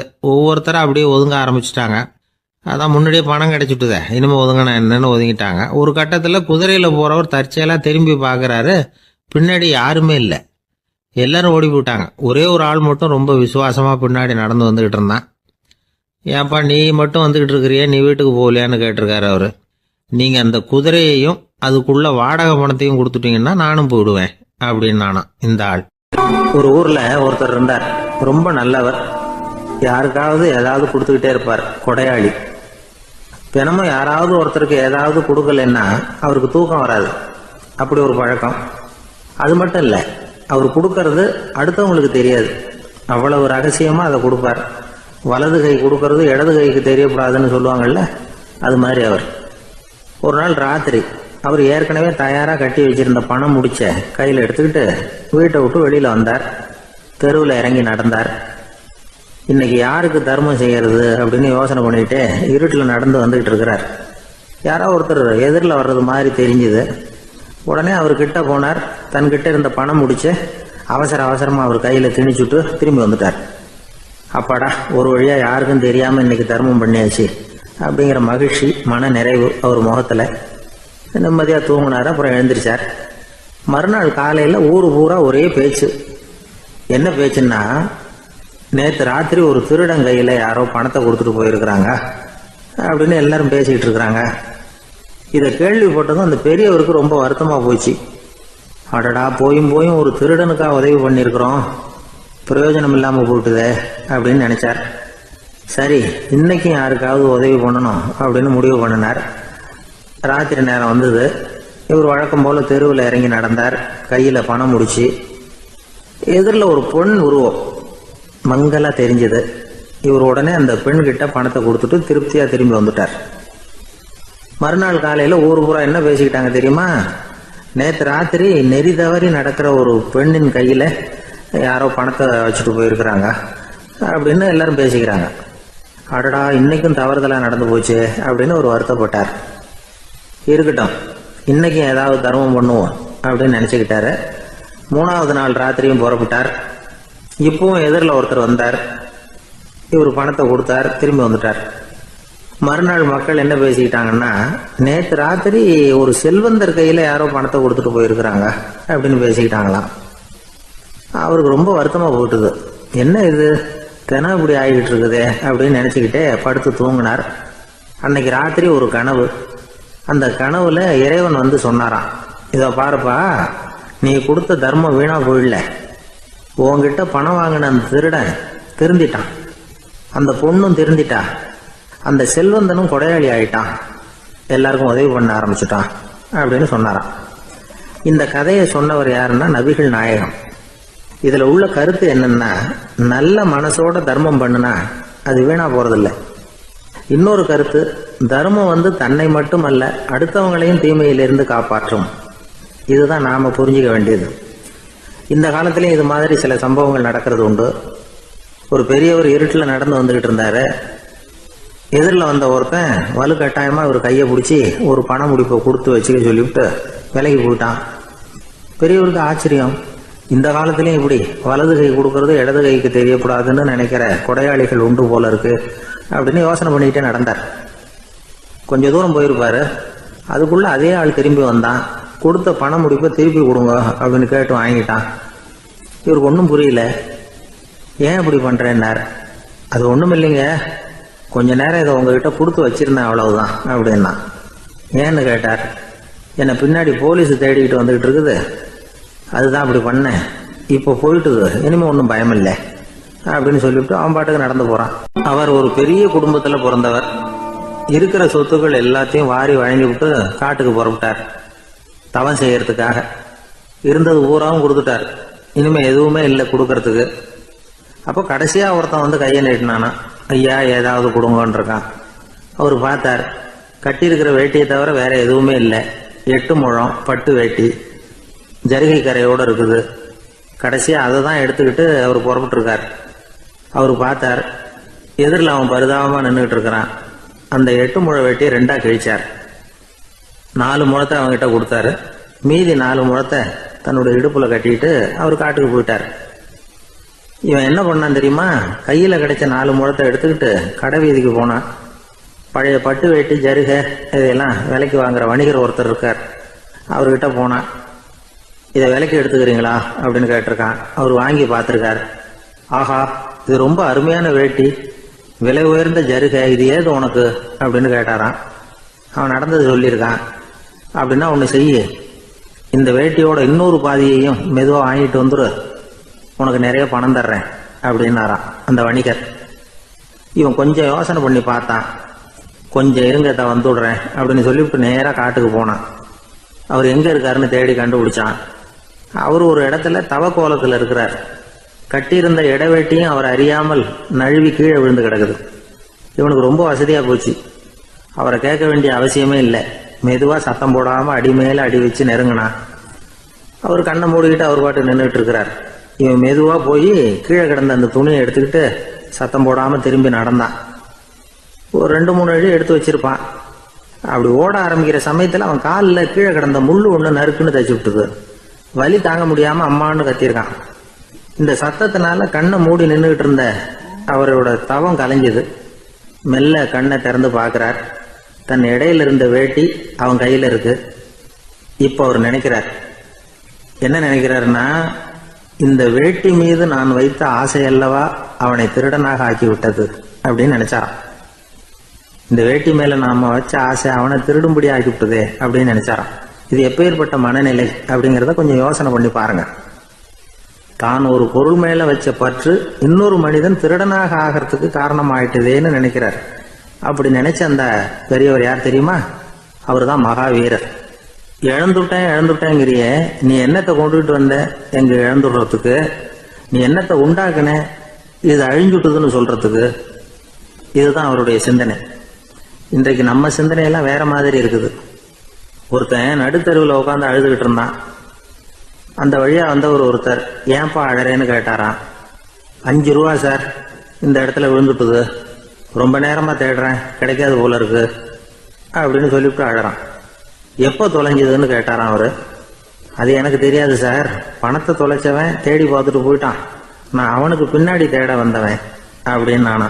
இவன் நம்மள மாதிரி ஒரு ஆசாமி, அவன் நம்மள மாதிரியே கற்பனை பண்ணான்.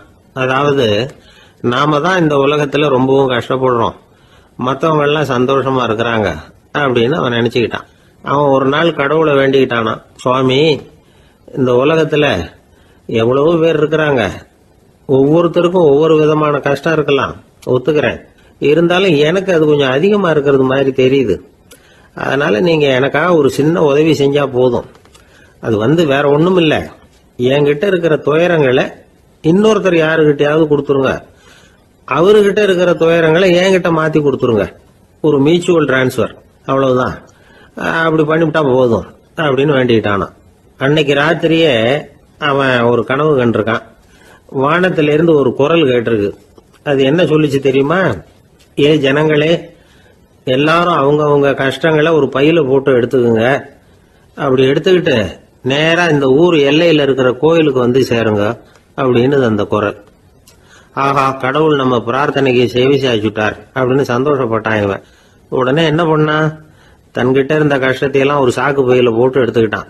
வீட்டை விட்டு வெளியில வந்தான். தெருவில் இறங்கி நடக்கிறான். அங்க பார்த்தா ஏகப்பட்ட பேர் ஆளுக்கு ஒரு பைய தூக்கிக்கிட்டு கோயிலுக்கு போயிட்டு இருக்கிறாங்க. சில பேர் மூட்டையா கட்டி தலையில சுமந்துக்கிட்டு போயிட்டு இருக்கிறாங்க.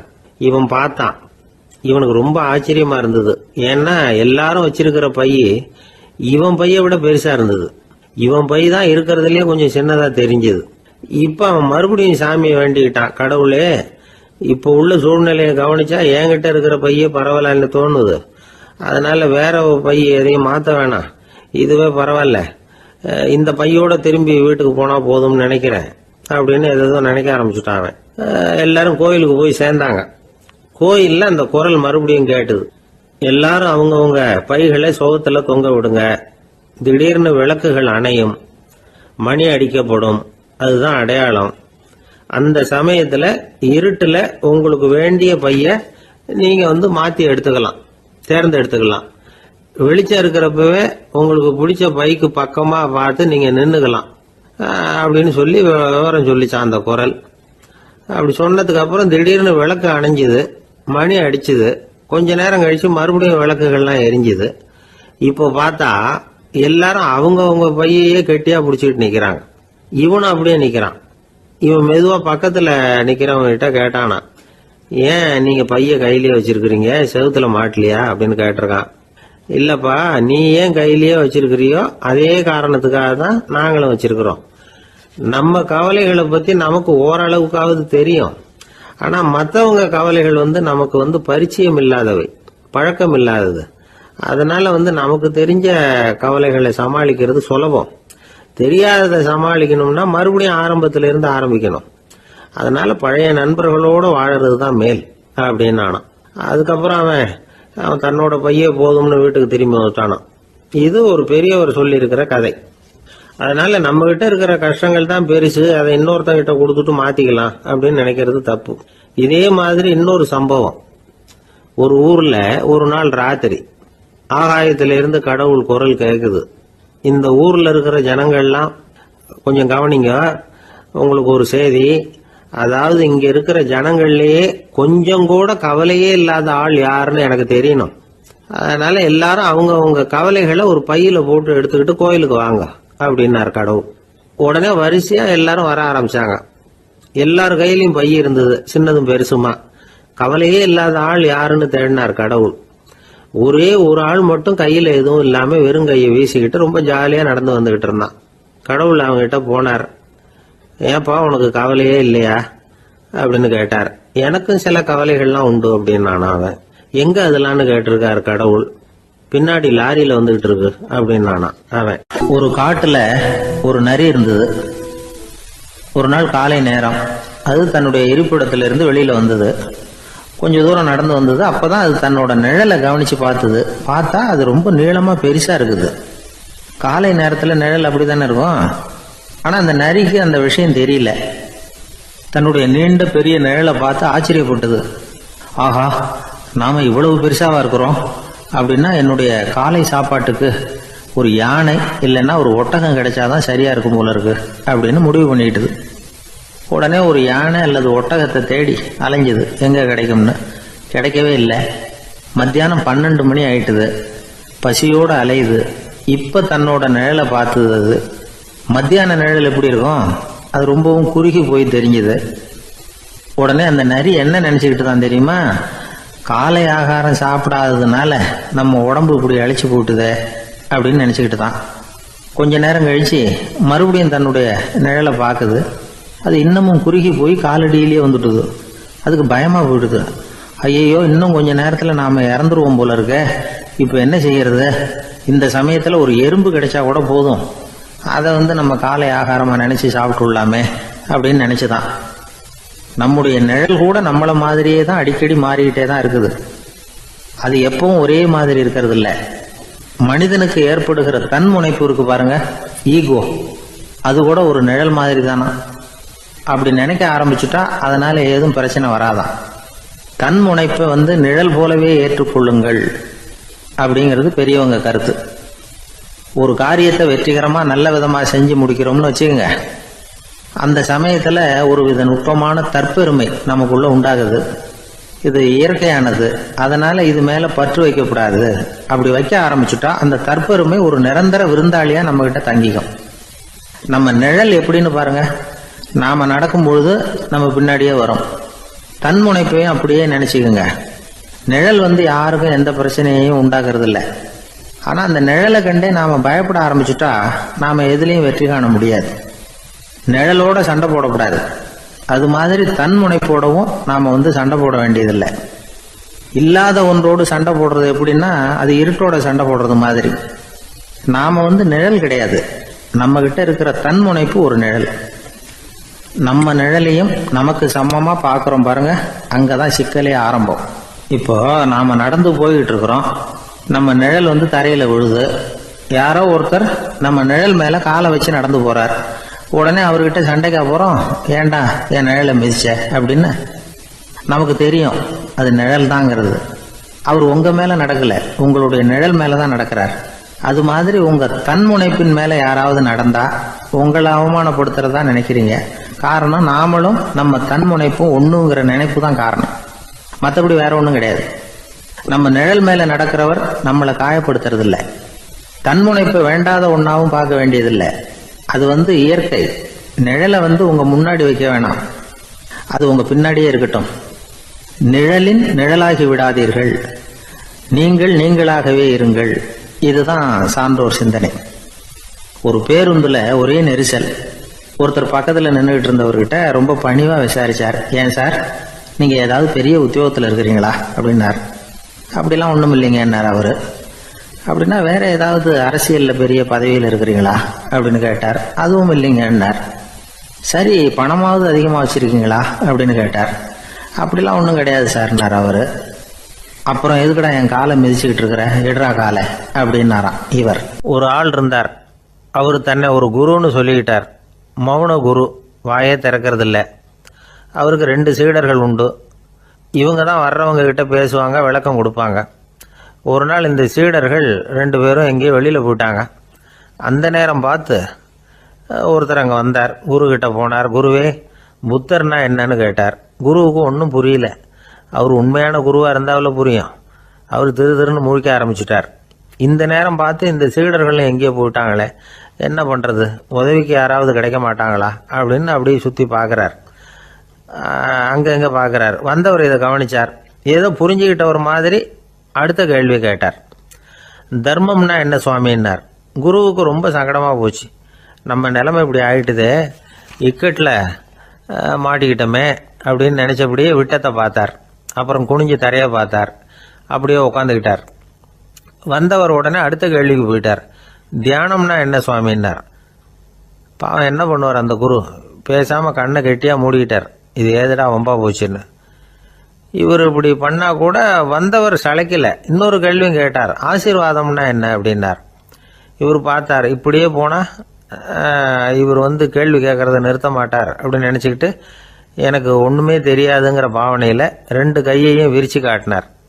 வந்தவர் முகத்துல மகிழ்ச்சி, மன நிறைவு, ஏதோ எல்லாம் புரிஞ்சுக்கிட்ட ஒரு மாதிரி அங்கிருந்து புறப்பட்டு போனார். வழியில அந்த குருவோட சீடர்கள் 2 பேரையும் சந்திச்சார். உங்க குருவை தான் பார்த்துட்டு வரேன்னார் இவர். என்ன நடந்ததுன்னு கேட்டாங்க. இவர் வரமா சொல்றார், உங்க குரு எவ்வளவு பெரிய ஞானி தெரியுமா? புத்தர்னா என்னன்னு கேட்டேன். அதுக்கு அவர் அப்படியும் இப்படியும் பார்த்தார். அதுக்கு என்ன அர்த்தம் தெரியுமா? மக்கள் புத்தரை அங்கேயும் இங்கேயும் தேடுறாங்க. உண்மையில அவர் அங்கேயும் இங்கேயும் தேடி கண்டுபிடிக்க முடியாது. அப்படிங்கிறத அவர் செய்கை மூலம் உணர்த்தினார். அதுக்கப்புறம் தர்மம்னா என்னன்னு கேட்டேன். அவர் மேலையும் கீழையும் பார்த்து தர்மம் சமமானது, அதில் உயர்வு தாழ்வு இல்லைங்கிறத உணர்த்தினார். அதுக்கப்புறம் தியானம்னா என்னன்னு கேட்டேன். கண்ணை மூடிக்கிட்டார். கண்ணை மூடி காணுகிற அற்புதம் அது அப்படிங்கிறத புரிஞ்சுக்கிட்டேன். கடைசியாக ஆசீர்வதிக்கப்படுறது பற்றி கேட்டேன். கைகளை நீட்டி உதவுறது தான் அது அப்படிங்கிறத தன்னுடைய இருகை விரித்து உணர்த்தினார். எவ்வளோ பெரிய மகான் அவர் அப்படின்னு சொல்லிவிட்டு அவர் பாட்டு போயிட்டார். சீடர்கள் அதுக்கப்புறம் மெதுவாக குருக்கிட்ட வந்து சேர்ந்தாங்க. அவங்கள பார்த்ததும் குருவுக்கு கோபம் வந்துட்டுது. அடே பாவிகளா, எங்கடா போய் தொலைஞ்சிங்க, நான் ஒரு ஆளுகிட்ட மாட்டிக்கிட்டு என்ன பாடுபட்டிருக்கேன் தெரியுமான்னார். இது மாதிரி தான் நாம் சாதாரண மனிதர்களின் புற வேடங்களிலேயே மயங்கி போயிடுறோம். அவங்க பேச்சு, செய்கை, பார்வை இதிலெல்லாம் ஏதோ பெரிய தத்துவம் இருக்கிறதாக நினச்சிக்கிறோம். உண்மையிலேயே அந்த தத்துவங்கள் யாருக்கு சொந்தம்? அவங்களுக்கு இல்லை, நமக்கு தான் சொந்தம். நாம தானே அதை கற்பிச்சுக்கிட்டோம். நம்மை நாம் அடையாளம் கண்டுக்கிறது இல்லை, நாம் யாருங்கிறது நமக்கு புரியறதில்ல. அதுதான் இன்றைக்கி நடக்கிறது. அதனால தான் அடுத்தவங்களை தேடி ஓடிக்கிட்டு இருக்கிறோம். சில வீடுகளில் கூட இது மாதிரி சைகைகள் உண்டு. சில குடும்ப தலைவர்கள் தினமும் காலையில் கண்ணை கெட்டியாக மூடிக்கிட்டு கை ரெண்டையும் சுத்தமாக விரித்து வச்சுக்கிட்டே உட்காந்து தியானம் பண்ணுறது வழக்கம். எதுக்காக அப்படி பண்ணுறீங்கன்னு ஒருத்தரை பார்த்து கேட்டேன். இந்த மாதம் வாங்கின சம்பளம் பூரா தீர்ந்து போச்சு, இனிமேல் என் கையில் சுத்தமாக ஒன்றும் இல்லை, புதுசாக எதுவும் செலவு வச்சுடாதே அப்படிங்கிறத அப்படி உள்ளங்கை ரெண்டையும் விரித்து காட்டி அவங்களுக்கு உணர்த்துறேன் அப்படின்னார். எனக்கு வாழ்க்கையில் ஒரே ஒரு ஆசை தான் சார் அப்படின்னார் ஒருத்தர். அது என்னன்னு கேட்டேன். ஆசைகளை ஒழிச்சுடணுங்கிறது தான் என்னோட ஆசை அப்படின்னார். இப்படி ஆசைகளை ஒழிக்க வேண்டும் அப்படிங்கிறதையே ஒரு ஆசையாக கொள்வது அபத்தம் அப்படிங்கிறார் ஒரு பெரியவர். இது மாதிரி ஆசைகளை ஒழிக்க ஆசைப்பட்டா அந்த நோக்கம் நிறைவேறாதான். அந்த முயற்சியால் புதுசாக சில துன்பங்கள் தான் சேருமா. அதில் புதுசாக ஒரு ஆசை தலை தூக்கும் அப்படிங்கிறார் அவர். ஆசைகளை தானாக விழ வச்சுடலாம். அதுக்கு வழி என்ன தெரியுமா? எந்த ஒரு ஆசையையுமே பூரணமாக நிறைவேற்றி கொள்ள முடியாதுங்கிறத உணரணும். அதை உணர்ந்தா ஆசைகள் தானாக விழுந்துடும். அதை விட்டுட்டு ஆசைகளை விட்டுடணுங்கிறதையே ஒரு ஆசையாக வச்சுக்கிட்டு அதுக்காக கடுமையாக முயற்சிகளையும் செஞ்சுக்கிட்டு நான் ஆசைகளை விட்டுட்டு ஞானோதயம் அடையிறதுக்கு கடுமையாக முயற்சி பண்ணிகிட்டு இருக்கிறேன் சார் அப்படின்னு சொல்லிக்கிட்டு இருந்தால் எந்த காலத்துலேயும் ஞானோதயம் வரப்போகிறதில்ல. அதுக்கு பதிலாக துன்பந்தான் சேரும் அப்படிங்கிறது அவரோட கருத்து. எந்த ஒரு ஆசையையும் பூரணமாக நிறைவேற்றி கொள்ள முடியாது அப்படிங்கிறத உணரணும். ஒரு ராஜா, அவர் மனசில் அமைதி இல்லை, எப்பவும் கஷ்டப்பட்டுக்கிட்டே இருந்தார்.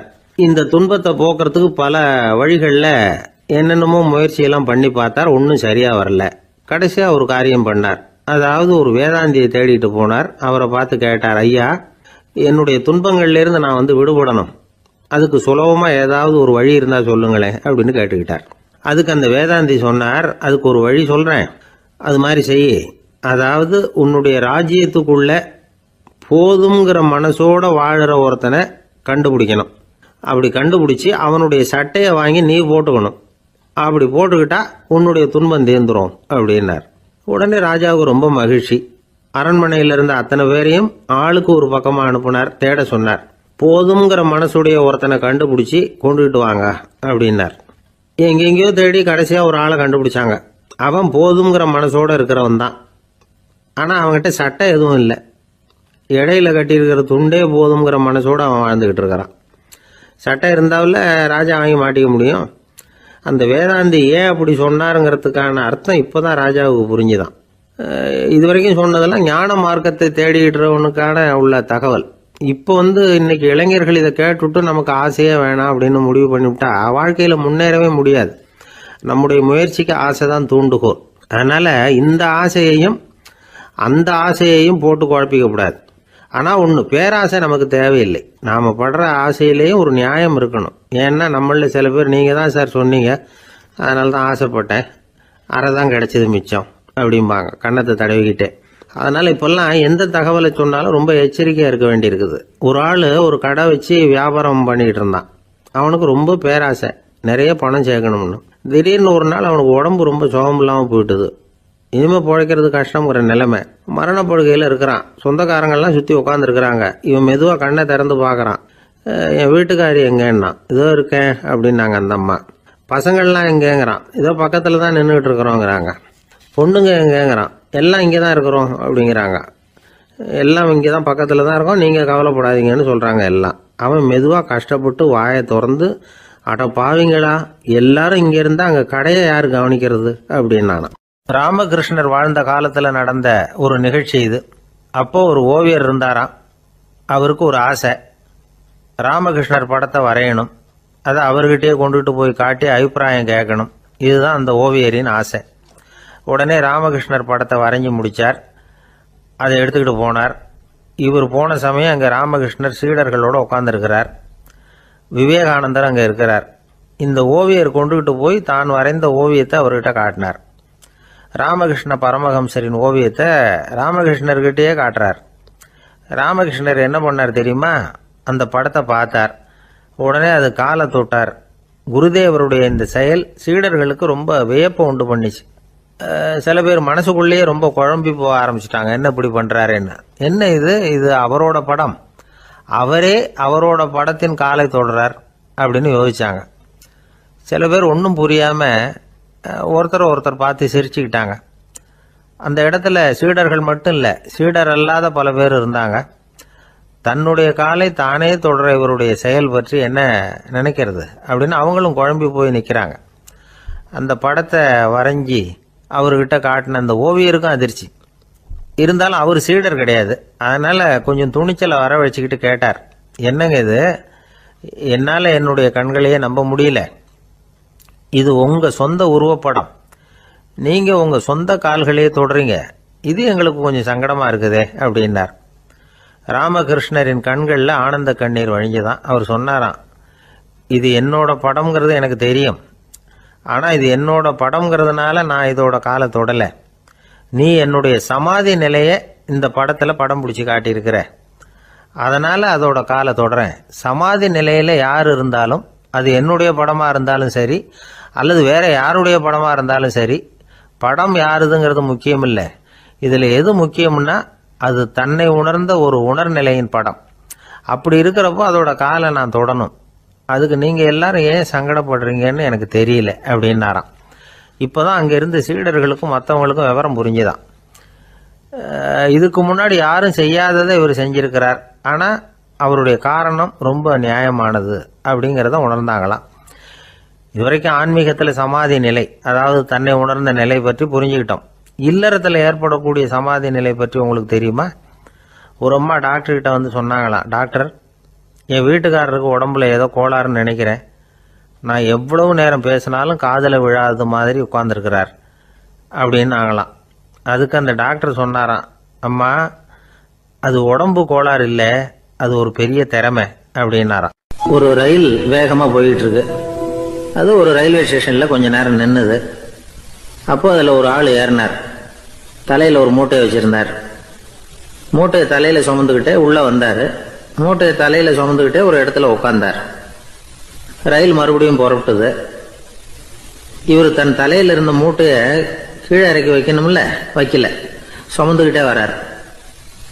எதிரில் உட்காந்துருந்தவர் கேட்டார், ஏங்க ஏன் இப்படியே உட்காந்துருக்குறீங்க, தலையில் மூட்டையை வச்சுக்கிட்டு, மூட்டையை கீழே இறக்கி வைக்கலாமே அப்படின்னார். வேணாங்க, பாவம், தலையில் இருக்கிற மூட்டையை இறக்கி ரயிலில் வச்சா ரயிலுக்கு பாரம் அதிகமாக இருக்கும் அப்படின்னார் அவர். இப்படி ஒரு ஆளை பார்த்தா நமக்கு சிரிப்பு தான் வரும். ஏன்னா ரயிலுங்கிறது அந்த மூட்டையையும் சேர்த்து சுமந்துக்கிட்டு தான் போகுது. அவன் அந்த மூட்டையை தலையில் வச்சுருந்தாலும் ஒன்று தான், தரையில் வச்சுருந்தாலும் ஒன்று தான். அதனால் ரயிலுக்கு எந்த மாற்றமும் ஏற்பட போகிறதில்ல. அதே மாதிரி தான் நம்ம மனமும். இதுவும் ஒரு தேவையில்லாத சுமை, அனாவசியமாக சுமந்துக்கிட்டு இருக்கிறோம்.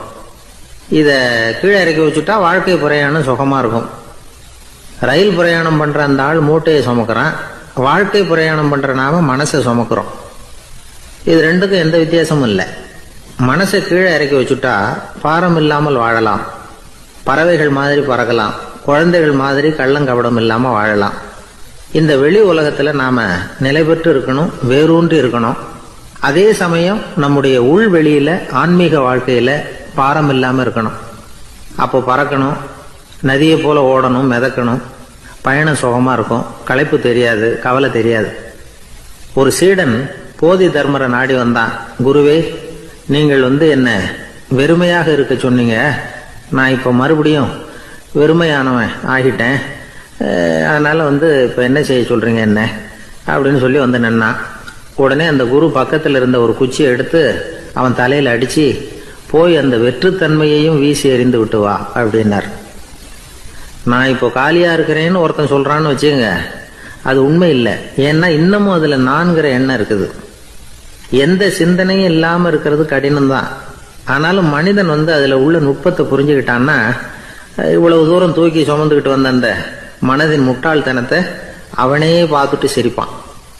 இதுதான் பெரியவங்க சொல்லியிருக்கிற ஆலோசனை. நம்மால் ஒருத்தன் தலையில் ஒரு பெரிய மூங்கில் கூடையோட ரயிலில் வந்து உட்காந்தான். கூடை தலையில் இருந்தது, கீழே இறக்கி வைக்கல. எதிரில் இருந்தவர் கேட்டார், ஏங்க எதுக்காக அதை அனாவசியமாக சுமந்துக்கிட்டே இருக்கீங்க, கீழே இறக்கி வைங்களேன்னார். இல்லைங்க, நான் வீட்டை விட்டு புறப்படும் பொழுதே என் பையன் சொல்லிவிட்டான் கூடைய தலையை விட்டு இறக்கக்கூடாதுன்னு அப்படின்னார். அவன் சின்ன பையன், விவரம் இல்லாமல் சொல்லியிருப்பான். இப்போ என்ன நேரில் வந்தால் பார்த்துக்கிட்டு இருக்கிறான், நீங்கள் இறக்கி வைங்கன்னார் அவர். அவன் நேரில் பார்த்துக்கிட்டு இல்லை, இருந்தாலும் நான் இந்த கூடையை கீழே இறக்கி வச்சா அது அவனுக்கு தெரிஞ்சிடும் அப்படின்னாரு இவர். அது எப்படின்னார் அவர். அவன் தனக்கு டிக்கெட் வாங்க வேணாம்னு சொல்லி இப்போ இந்த கூடைக்குள்ளே தான் உட்காந்துருக்கிறான் அப்படின்னார் இவர். ஒரு பெரிய நினைவு மண்டபம், அதுக்கு முன்னாடி ஒரு அப்பாவும் பிள்ளையும் நின்றுக்கிட்டு இருக்கிறாங்க. அந்த வழியாக போகிறவங்க வர்றவங்கெல்லாம் அந்த இடத்துல நின்று அது என்ன மண்டபம் அப்படின்னு விசாரிக்க ஆரம்பித்தாங்க. அந்த அப்பாவும் பிள்ளையும் தான் வர்றவங்களுக்கெல்லாம் விவரம் சொல்லிகிட்டு இருக்கிறாங்க. அதாவது இந்த இடத்துல ஒரு பெரிய மகான் சமாதி ஆயிருக்கார், அவர் சமாதியான இடத்துல இந்த நினைவு மண்டபத்தை கட்டியிருக்கிறோம் அப்படின்னாங்க. ஊர் பூரா இந்த செய்தி பரவிச்சு. நிறைய பேர் அந்த இடத்த தேடி வர ஆரம்பித்தாங்க.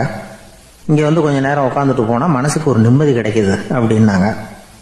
அங்கே இருந்த உண்டியலில் நிறைய காசு போட்டுட்டு போகிறாங்க. பணம் கிடுகிடுன்னு நிறைய சேர ஆரம்பிச்சுட்டுது. பணம் நிறைய சேர்ந்த உடனே அந்த அப்பாவுக்கும் பிள்ளைக்கும் தகராறு வந்துட்டுது. பணம் சேர்ந்தாலே சொத்து தகராறு வரத்தானே செய்யும், அது மாதிரி வந்துட்டுது. பையன் அடிக்கடி நிறைய பணம் கேட்க ஆரம்பித்தான். அப்பா பார்த்தார், யோசனை பண்ணார், ஒரு முடிவுக்கு வந்தார். ஒரு நாள் பையனை கூப்பிட்டார், இதை பாருப்பா, நமக்குள்ள தகராறு வேணாம்.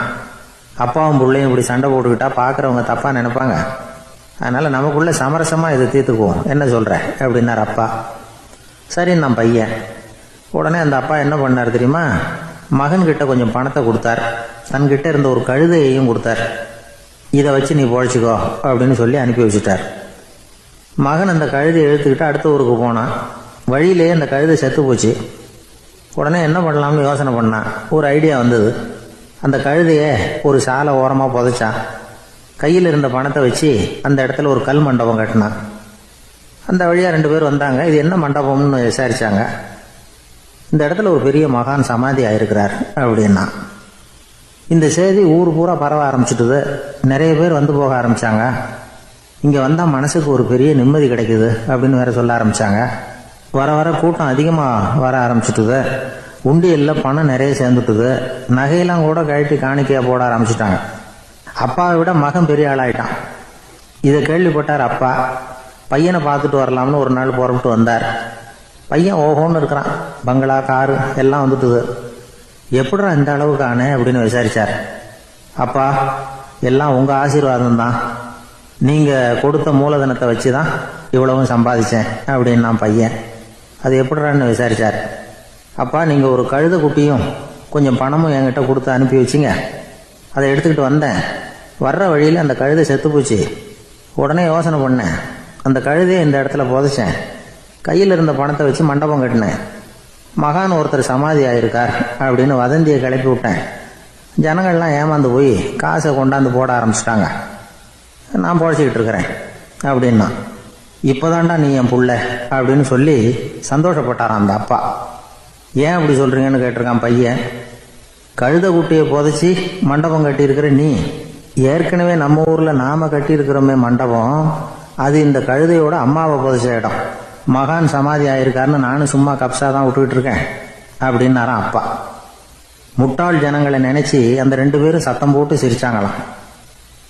மனுஷன் ஏமாத்துறது ரொம்ப சுலபம். என் கூட படித்த ஒருத்தன் திடீர்னு ஒரு நாள் எல்லாருக்கும் அருள் வாக்கு சொல்ல ஆரம்பிச்சிட்டான். அவன் ஒரு ஆஃபீஸ்லேயும் வேலை பார்க்குறான். ஆஃபீஸில் உள்ளவங்கெல்லாம் அவங்ககிட்ட வந்து அருள் வாக்கு கேட்குறது வழக்கம். ஒரு நாள் நான் அவன் முன்னாடி போய் உட்காந்து பேசிக்கிட்டு இருந்தேன். அப்போ அதே ஆஃபீஸில் வேலை பார்க்குற ஒருத்தர் அவங்ககிட்ட வந்து, சுவாமி, என் மேஜையில் வச்சுருந்த பேனா திடீர்னு காணாமல் போட்டுது, அது திரும்ப கிடைக்குமா எனக்கு அப்படின்னு கேட்டார். இவன் கண்ணை உருட்டி பார்த்துட்டு, அது உனக்கு கிடைக்காது, புதுசாக வேற ஒன்று வாங்கிக்கப்போ